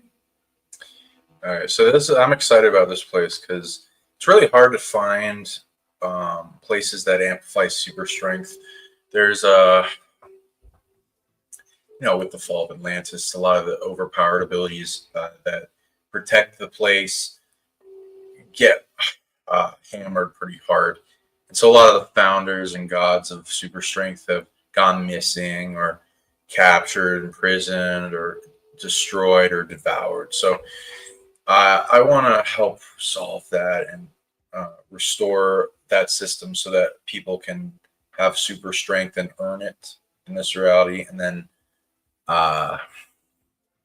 they can then protect people that they love and be strong enough to hold up, because it's not more than just physical. It goes into spiritual weights and being able to hold them up for the planet and then make the timeline better. So this both grants super powered super strength and divine super strength, from what I'm allowed to say publicly, but then that goes into more, and then how and why is an interesting story. Yeah, I agree. This is one of the most exciting places. I have been there 3 times now, and it is majestic. You can already see the pictures. It's in the middle of the jungle. When you can, most of the pyramids that we will be going, you can actually, at least the ones in Campeche, which are like from the 100% that we are showing, let's say like the 50% or a little bit more, we will be able to go up to the pyramids. And this is huge because normally you cannot go anymore up in the pyramids. So here you can. We will be going up, and from the top you can see Guatemala, Tikal, a very important archaeological site in Guatemala, Tikal. You can see it from distance because according to the, let's say, the story of the place, and how they interacted. It was like a place like they would be guarding, like guarding, and the people coming from Guatemala because it's close to the border. So like all these aspects, they would be very present, like a lot of observance, a lot of like keeping the place safe. So it's very related to strength. Indeed, it is a place that activates within you that strength, that capability of analytic response towards the interaction of different forces coming towards you. That also activates a lot. There have been founded here very found there have been found very important things here, like masks, jade masks. So important that they are already, like in the National Museum of Archaeology in Mexico City, and other pieces that, of course, Oh, by the way, I didn't mention in Chichen Itza or Chichen Itza, but these places where the pyramid of Chichen Itza had like this jaguar throne, that is a huge, a massive energetic electrocurrent device that can actually, as in the Grand Pyramid of Egypt, that has a throne. It can actually bring, like, pull you off the body and leave the body. So all this tech was also present here in. This is not the only pyramid. It has other pyramids around the area, and there is another pyramid in the area that has that tech. This huge fortress has a lot of it's so rich in knowledge, in stelas, like everything that is written has one of the 13 portals that I was mentioning that are interconnected to one another. And that's also what they were guarding. Not only the city itself, they were guarding because they were given this place to build upon it and guard what is under.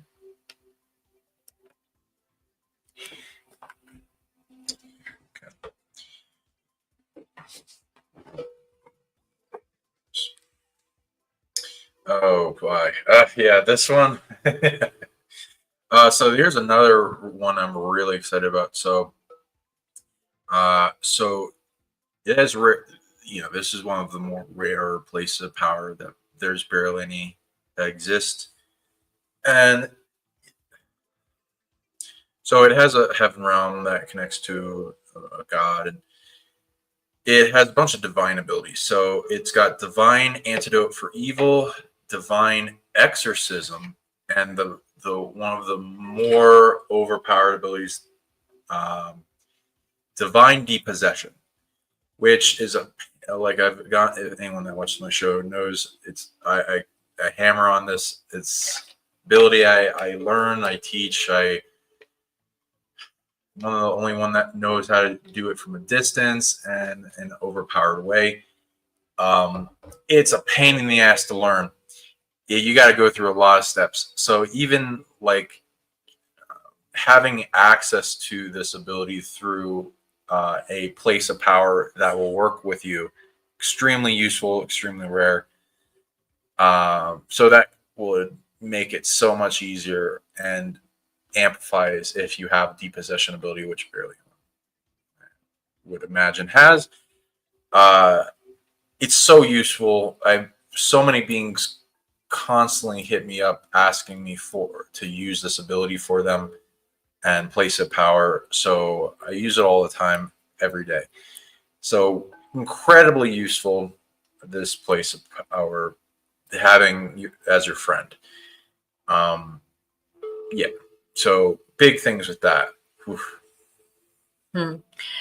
Well, as the name says, Balaam, again, jaguar, and Ku, it's kind of related to plumage, like feathered.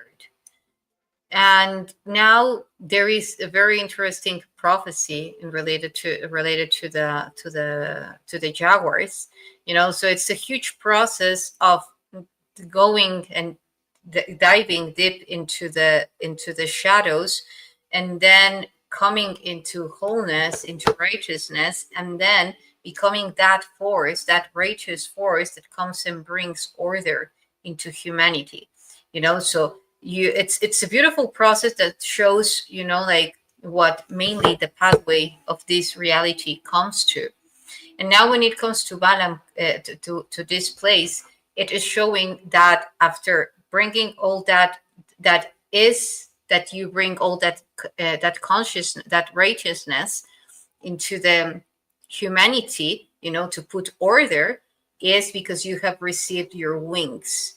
You have actually opened your heart unto an extent that you stop needing to defend it, and actually you're expanding your hearts, not because there is nothing trying to come at you, yet because your frequency, the level that you have reached, is a merely antidote to actually expel everything. A continue bringing that righteousness.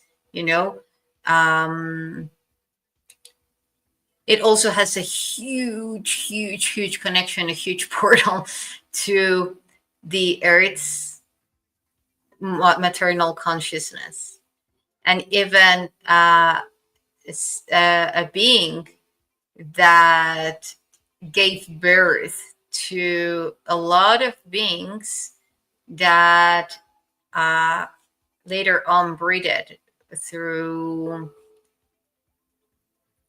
the like into many other species. So it's connecting to an inner Earth city where this maternal being, the spirit of that mother, resides, and this one is known as the mother of some of the groups in the Mesoamerican civilizations. Non-earthling, of course, it's galactic, and then it went to live into the inner Earth. Yeah, and people don't know you can essentially clear yourself of any entity attachment, even a deep core, which some beings from other planets come here to find the solution to, in overpowered beings that won't let go. And so this divine level exorcism to be able to push everything out of your environment and have a clear and safe space wherever you go. Many layers to abilities in resolving entities and management. And Evil Anta, where you can find the cure to an evil being and make it so that its heart has light spark in it and love, and it changes for the better. Okay, then we go to Hormiguero. We are getting there. We're getting there. You see how many places we will be going to? Yeah, Isn't that crazy. exciting? So, and we will be going in a pace that it's not going to be, okay, here, and then, like being really tired. We have designed that you will see now the itinerary in a way that the places that we will be doing, perhaps 2 or 3 in a day, are very close to one another, not that big. And then we will have also resting times so that like you can actually nourish your body. We will be having meditations. We will be having all these spaces, as I was saying, for self nourishment and to actually ground and integrate all the information that you will be receiving from these places. This is one of my favorites and one of the most important. The name is like the ant's house, and it has a connection with ant beings. And these ant beings are very lovely. It has a literal entrance there. I cannot say more. Uh, but just that there are very beautiful beings and that are willing to share a lot of information and how to create networks of cohesive evolution, and actually to master the way in which how we get to travel through inner Earth in a symbolic and in a non-symbolic way. It even rhymed. All right, so yeah, here's my thing for it. Oh yeah. So it's got a portal to heaven realm, different god. It's got full spectrum tree of life magic, so it can help you dip your foot into all these different elemental archetype masteries of the tree of life magics, such as life, death, love, all the different types of elementals, and avenues of existence, and that keep expanding. So many things that the thing opens your door to in granting you another school, and to where you earn a bunch more. But that's just superficial to what it fully does. So a lot you can unlock there in different types of magic that will unfold more in your life. Okay, then we move to Rio Bec, and there is also, this is like an Indiana Jones. This is one of my favorite places as well. You have another one of the 13 portals connected, and this has many structures. All of them you can go up. There has also like other structures that were like, let's say, temples and even, like houses. So you can also go inside them and tune into the energy and explore. So this is super fun. And The pyramids, if you don't want to climb them, you cannot. You can stay down. Like depending. Um, this, that if you can, like you will be experiencing not only a beautiful view, yet like another energy, where you will be connecting to the registers that were anchored precisely there through years and years and years of ceremonies of, and again, like far from, you know some representations of what has been given related to these cultures, mainly the YssaH. This all of these areas were in charge of the YssaH in the origin, and the YssaH come from Itzamna precisely. So it was like way a different form of delivering, all that knowledge and sacred wisdom. So yeah, a very very important place for me. It's bringing that wholeness. It is bringing different aspects of yourself into wholeness, and then from that wholeness accessing through and projecting your consciousness to the epicenter of those 13 portals. And in a daily life basis, it brings a lot of wisdom, a lot of divine wisdom, sacred wisdom.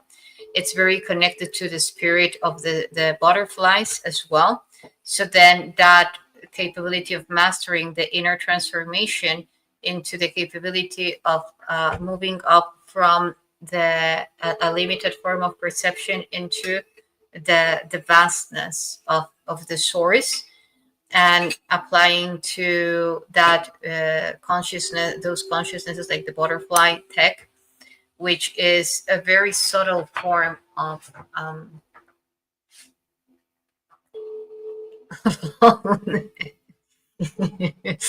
okay, yeah, let's do this, otherwise we will be seriously very good. Yeah, let's go. Okay.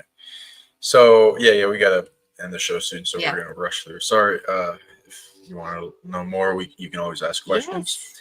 We'll be taking any. Feel free to ask questions in the comment. We'll go through any if there's any there. So yeah, I'm reading this has like a time god in it. Heaven realm to that time gods, and it amplifies time healing. The ones that I'm allowed to say publicly, I'm pretty sure a bunch of different time abilities you can earn though. Time healing for sure. It has a rare thing. I have not read this before, but I'd assume it exists. I just haven't been. I've only found one besides this one. It has a time travel stargate under it, so that means that connects back and forth in time to the same location, as well as some specific star places it connects to. And it can also grant people a temporal pocket dimension tech, which is, I love pocket dimensions. They're one of my favorite things. And they lead to if you master them, it leads to overpowered abilities, such as being able to store things physically. So, but energetics is the more easier thing to do. So yeah, this is a good one if you like time travel abilities or time healing, timeline observance, all of that stuff. I'm sure people can earn from this being if you have enough to offer it. Yeah, thank you for bringing that up, because yeah, I call it the timeline, the timeless consciousness, because there is the consciousness that it's also related to one of the expressions of Itzamna, which brings you, it's the elder one, and it has all this tech and information about how to time travel, interdimensional travel. And some of these chambers actually can, if you enter one from a specific level of consciousness, you can exit into another reality. But yeah, then again, everything is about the energy, frequency, and vibration that we're embodying at that moment. Bacon as well, Yeah, get your eggs and bacon. All of these are in the same area. Wait, it's the okay. Yeah, because we are right. Yeah, but we're already over 12. Let me just, okay, go ahead. Yeah. Damn. Wow. Okay. So it's got a cool thing that I haven't seen before again. It's something for a surprise. Yeah, Man. there's going to be a lot to surprise. I'm barely even allowed to talk about what these places hold. Wow. So, yeah, this place holds it the within direction ascensional dimension um, amplification for ascension. So it's a place that appears to have had people ascend in the light body fashion of unmanifesting your body to another dimension as ways that amplify enlightenment and dimensional ascension. So we'll be doing some nice meditations there of going within and amplifying the speed of how fast we grow to where we probably like get rid of things that block us in a lifetime's worth. Should be nice. Yeah, well, now that you have said, there is a very specific way to transiting this site. Remember that some of the things that I will be sharing with you is how to activate within your within your geometrical body at a holographic level, the codes, the sacred codes of the land within your own geometry. And if you walk this site in a very specific way, then it's unraveling those anything that it is actually limiting you, your potential, and delivering it to a very specific gateway that is located in that place behind this temple, the one that we have. Mhm. And then yeah, nourishing the earth.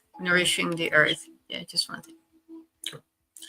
I have been there here inside. Yeah. Okay. So this one also really powerful. It has a super. So like barely, I guess I haven't seen. Yeah, these are hidden, so they might exist more than just here, but I had not found one. So this is the only place I know that has this. It has a super-powered wormhole to the 13th dimension, which allows a person to make a presence in the 13th dimension, which is very useful. People don't really understand, I guess, dimensional mechanics that much, but people can manifest things from higher dimensions down to the physical. And the few pyramids I ran into are geared just to that intention, in being able to make things happen and manifest and even create gold. And a lot of the gold in Egypt appears through alchem, the black land, bringing out of the black hole uh, things that didn't materially exist in this dimension before they did it, and chemically manifesting it through the black hole here. Okay, so Chicana has one of the most precious masks. It's very chic. And it has one of the most beautiful masks, that are doors to very specific things. So you can actually even play with all these gateways, all these doors that this place has. Imagine your body as like as this rubric cube, and that you are shifting into different combinations, and then in each combination one of those true doors open. So it's very connected to true doors. This, if you move the information within you in a very specific pattern, then those doors open beyond what you're capable to see. Just one of the things. It's a very powerful one. Very, very powerful one for seeing yourself from a divine place. Tula, well, there is a lot of information going on this sacred place now. A lot of artifacts coming out from there. Why? Perhaps it's not the biggest ancient archaeological site found so far. Perhaps it doesn't have so many pyramids yet. The place where it is at has a very important treaty in terms of codes and mission, the Mexico's mission here in this timeline, in this stage of humanity's evolution. So imagine a huge vortex from this land bringing all that information through of all this disclosure movement. And that vortex is as as much information as it is bringing, it is actually connecting and aligned through uh, very much the Quetzalcoatl consciousness, the Christ consciousness, which is the crystal consciousness. To open up through the registers of the DNA in its plasma fluid construction, primordial construction. These giants are called the Atlanteans. They are very big. They have bags. Sean calls it pocket dimensions. I call it beauty assets. Gucci of the gods. I call it as well, like small black holes, which is very similar to that pocket dimension because you can funnel a lot of information through those black holes. You put the black hole between the tissues in your pocketbook. Yeah. Yeah, then you can be sucked in. Yeah. And it has also keys, so they are key guardians for something that they are that they are not looking at, which is behind, and it's a huge, huge, huge Stargate. Very powerful place. It's the place that we're finding some of the alien artifacts. So a lot of ET connection, communication that can be opened up. UFOs can be seen. A lot of God communication too. Like when we went with our local shaman Grella. Oh yeah, thank you for bringing that up. Yeah, we did a ceremony. Nice dust devil showed up, and just appeared as we were doing the right next to us, and then went across the plane, which is a very nice little gift from Quetzalcoatl, and going into deeper activations we did. And it does a lot of things. So many things besides just what I'm naming, but so like some of the lists. So you can activate a lot of divine stuff, like divine elemental energies. So like fire, earth, air, water, lightning, void, rain, all that kind of stuff. Like 50 plus, going to like a lot more types of elemental energies in divine version you can master, as well as divine destruction elemental magic, which that will lead to a lot of big things in what people like have movies about, and they're doing battle like between wizards or something. Okay, so the ET connections, Quetzalcoatl, etc. Yeah. Okay. Is that the only slide for Tula, or because we're also gonna? Yeah. We okay. So this is the deal. We are going to an elder, the guardian of Teotihuacan, the elder, the beautiful gorilla. He has a very unique story. That's why he has that name.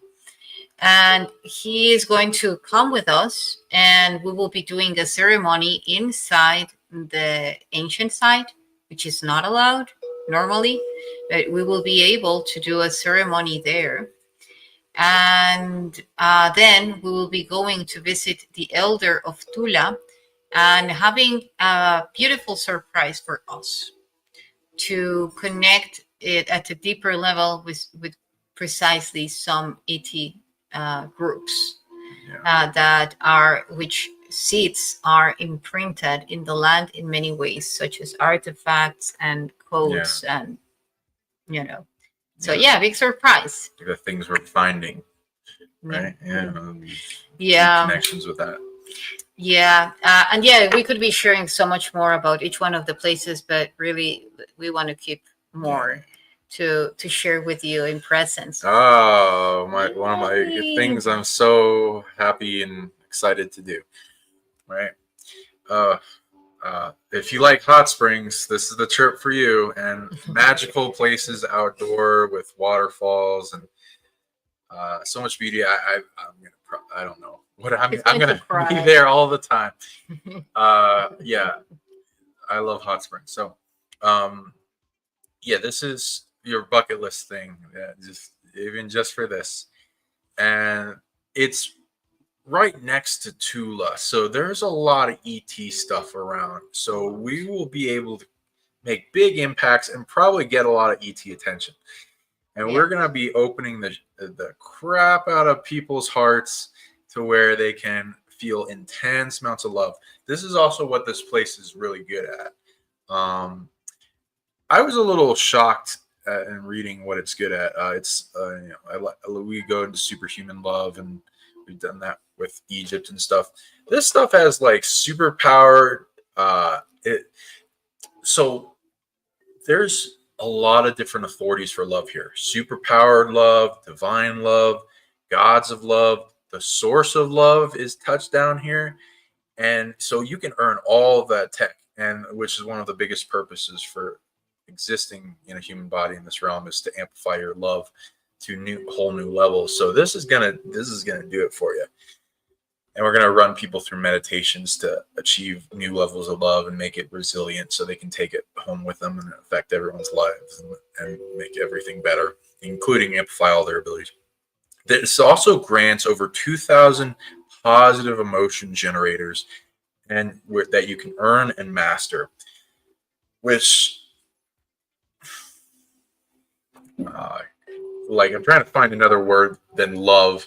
But bliss. Yeah, you're gonna bliss out on cloud nine. You're gonna emit happiness, joy, love, all the things, like 2,000 things. We're gonna try to get them all. So big thing here, really, really gonna enjoy this. Okay, so that's the grutas of Tolantongo. We can see that it's a majestic place. Everywhere, like, whenever you go, wherever you go, and you see a lot of of waterfalls, like here, then it's talking about many alternate realities that are happening beyond the what you get to see of the waterfall. So it's a huge place to actually interconnect with different realities.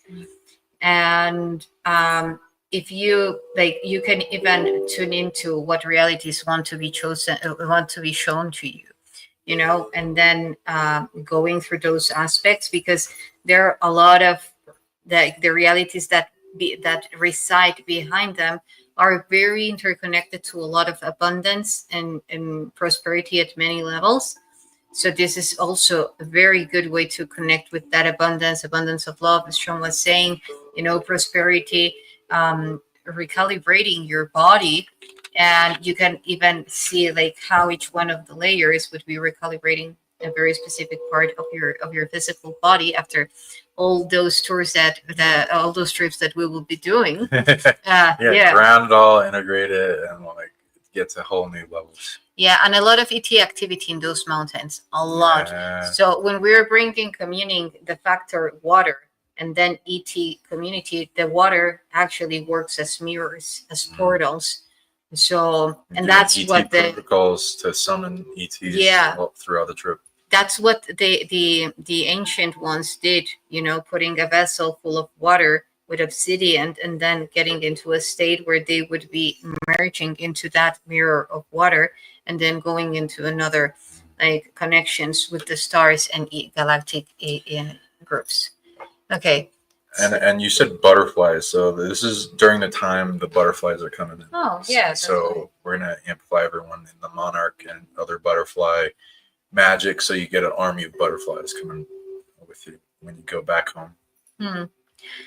Okay, so then the famous Teotihuacan, which is the city of the gods or the rising gods, And then we will be there. We will also do a ceremony there with the elder gorilla.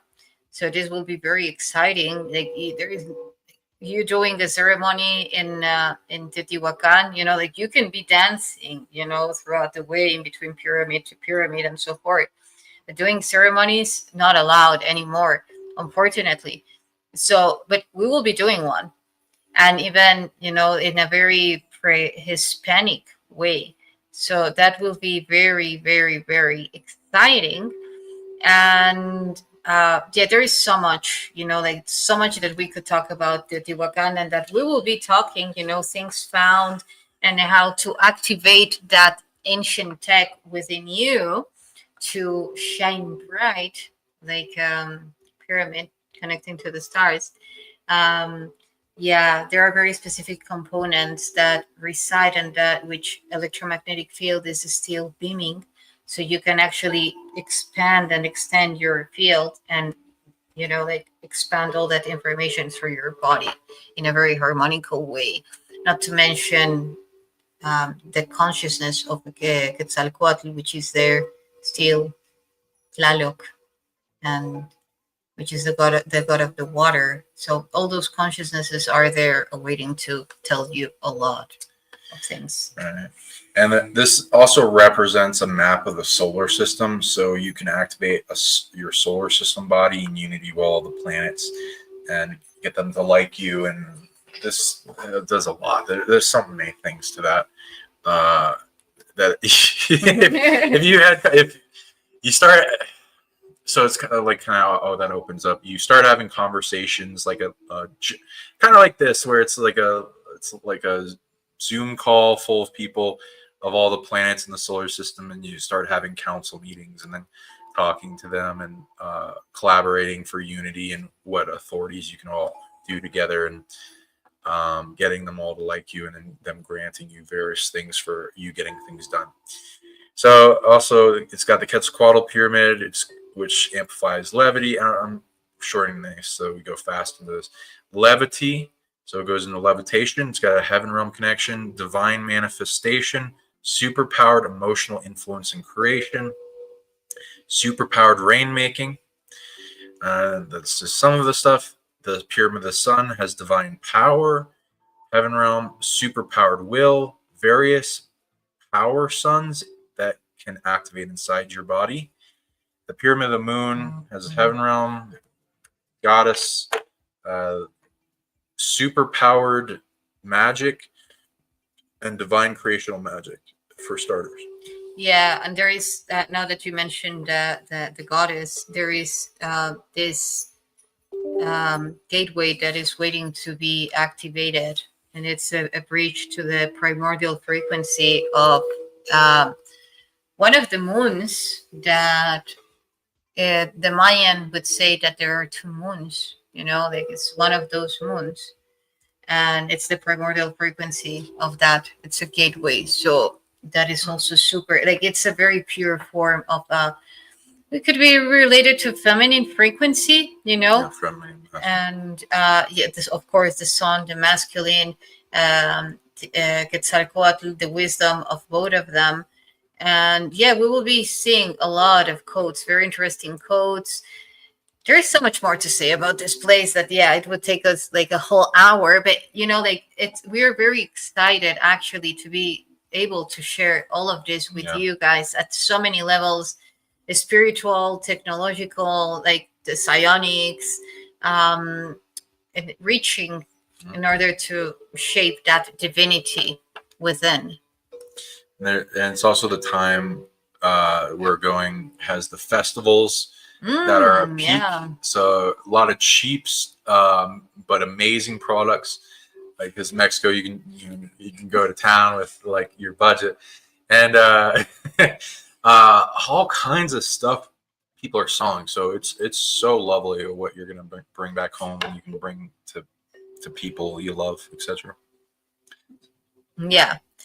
And now we will also be going to the Obsidian Mountain, and the Obsidian Mountain, as its name says so, it is full of this sacred crystal that it would be used for many purposes by the by these civilizations, and it energetically it has the power of it's opening portals wherever. It's so it's a very it's a Wow. humongous portal that has a lot of ET activity going on. So we will be doing a very specific connection with the ETs there.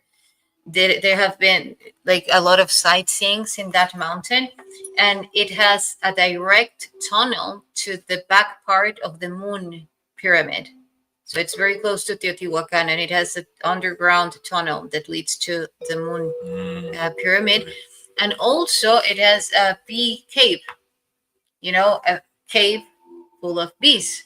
So if you go inside, you listen to the frequency of the bees, and that's super activating at so many layers, so many levels. Yeah, they amplify your dreams. Yeah, Obsidian Mountain High already pretty much the same thing. It's got a big guardian spirit. It's very skeptical of people, so you want to definitely bring offerings of some type. Yeah. I'd recommend bringing some like little crystals or something that you can program as offerings to various places we'll go, or like food or something we'll pick up on the way. Something. The goal is it's like a weighing scale.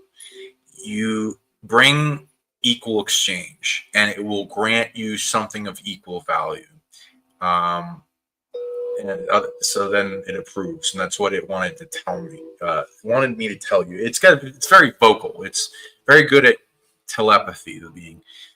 And then essentially each of these obsidian pieces is a sacred object that can hold a portal to other places.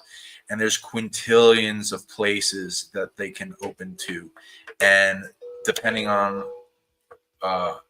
who you are, what you offered, what object calls to you to bring home will vary how much it likes you, and all the things that we're going to try to get to really like us and exchange an equal value. And the offerings don't have to just be physical.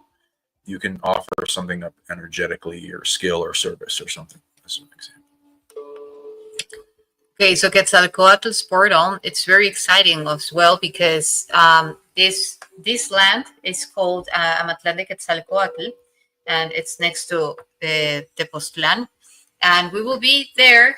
So Amatlán de Quetzalcoatl is a place that is mostly related to Quetzalcoatl from old Mexico. It has the place that they say where he was baptized, like Yeshua. It says that it's the place where he appeared for the first time through a portal, which is where we're going to.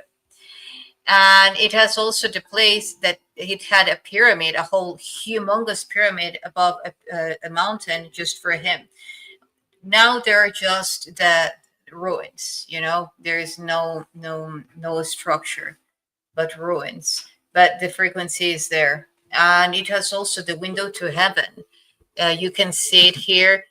And in this place, actually, there are bird beings, that interact with you. They leave you messages in the rocks, symbols. Then at the next day, they erase them. There are other symbols. So we will be going to the part that is, like in the earth part, that is that triangle, that it has a huge portal that activates at a very specific day of the year that is related to the alignment of Pleiades with the sun, and which is May the 20th. But we can activate it, and we will be activating it, and it connects with dragons and serpents, and so it was a little hard to translate everything that was going on, but Quetzalcoatl's and a lot of deities like to shield and camouflage their origin and history and all that. So at least with what I've been able to glean with the place of power, people call it like the place of birth or others, but there's other places that claim to be the place of birth. Personally, when I read into it, Quetzalcoatl seems to be a solar being, so it was born in another realm having to do with a sun. And then the realms of these solar beings of a dragon type founder connect to Earth and have portals into another realm. This portal connects to another realm that holds a whole bunch of Quetzalcoatl species, which is super rare. I don't think there is another. I don't know. There might be another link to it, but they're beautiful, like dragon-esque beings, very powerful, and anything they're good at, you would be able to get access to, and if you can help them in any way. Levity, all the things. So really, really powerful. All Beautiful. These dragons you can connect to. And we will be in a very, very sacred date, which is the day of the dead. A portal rises. The thing here in Mexico is that is a celebration, because it is a point where you actually end and the beginning come together into a full transcendence, and then creating and shaping whole new realities that go far from what was created before. So, and that's around the time we're going to that magical city for the day. Yeah, it's in Tepos. So you will be taking you will be experiencing the whole Mexican folklore of like flowers everywhere, candles, and a lot of images of the La Catrina, which is a beautiful way of representing death, with the masculine expression of it, like the feminine and masculine version of it, and doing it everything from joy and music and a lot of things. There are a lot of things to get their precious things, crystals.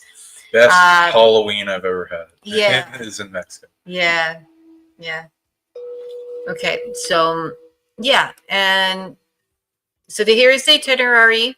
So we can be sharing it with you. We already have the group of people who is interested. If you're watching this show and you're not part of the group, then you better hurry. Yeah. Because we might have to direct people to the next trip in Mexico, because there's a lot of people that are hitting us up. So recommend locking in your thing, and the people that lock it in are committing, and it will be prioritized. So, and then we'll of course have the other trips open for you. But if you message us at our emails, like sonicleague@gmail.com is mine. You want to mention yours? Yeah, omnivision.hunuh, HUNUH, at outlook.com. And put Trip and Corey at the top. We'll put you on the list, but you'll also want to urge to us that I am for sure going. Lock it in, and then we'll put you up the priority. Yes, because we are not the number of places. The number of people is not fully open to whoever wants to come, because we really want to take care of you. It's as big as a bus can fill is what we can hold.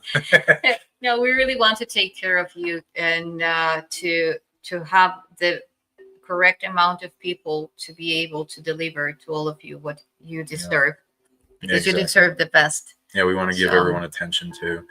Yeah. So what it includes is the accommodation in 4- and 5-star hotels, all breakfast, meals, and dinners, private transportation throughout all the trip, domestic flight from Campeche to Mexico City, indigenous ceremonies in Teotihuacan and in Tula, in ancient site, and also in ancient sites guided by elders there. Like what I was saying, when we're going to the Obsidian Mountain, it's going to be guided as well by Gorilla.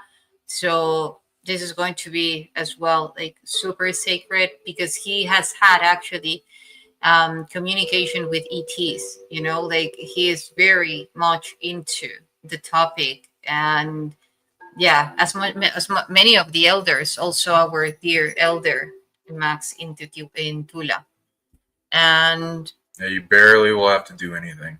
Just we'll take care of pretty much all of it for you. like all entrance tickets to the ancient sites, a special entrance to non-touristic ancient sacred places, celebration dinner on the last day, an extra special surprise you surely don't want to miss. Wink, wink, nudge, nudge. Okay, so yeah, so thank you. Well, we will now hold on. So if you are watching this transmission, send us an email and then we will get back to you. Wait a minute. And yeah. So yeah, like, share, subscribe, share us out. Maybe if you have friends that are interested in the trip, go with you, bring it to their attention. This kind of an itinerary doesn't just apply to this trip.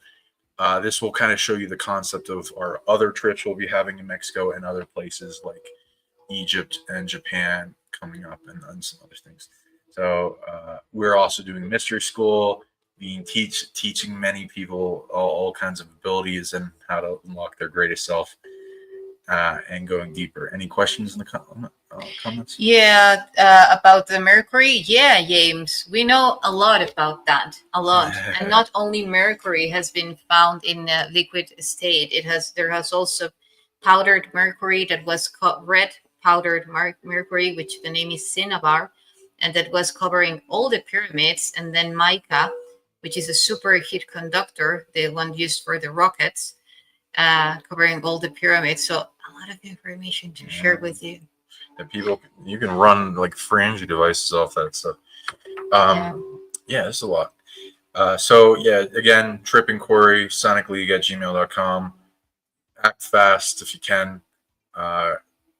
Get locked in, and if you can't be on this next trip, which again is at the end of October, then we'll direct you to the next trip, which will have a lot of powerful places about. Where is the last day? Dave asks. It's going to be in the place of Quetzalcoatl. After visiting the Portal of Quetzalcoatl, then we will be staying and hanging around in the city and having this very special celebration. And then the next day, it's very on the way to leave everyone at the airport. So we will be leaving everyone at the airport. Anything else anyone wanted to ask? And then we'll end the stream and then ask people.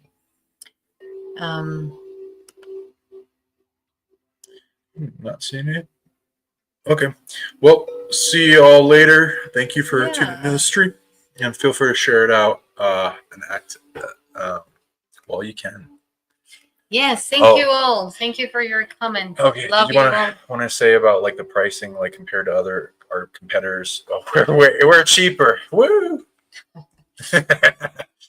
Well, just that when we say that we are taking care of you, we are taking care of you at every level, even in the price. We are really having the best price. Yeah, it's 14 days, and the competitors have the same price for 7 days. It's what? Wow. Yeah, it has everything included. It is a very, very good price for everything that we're offering, and it also has a unique experience that is a surprise, and it's very related to having ET interaction.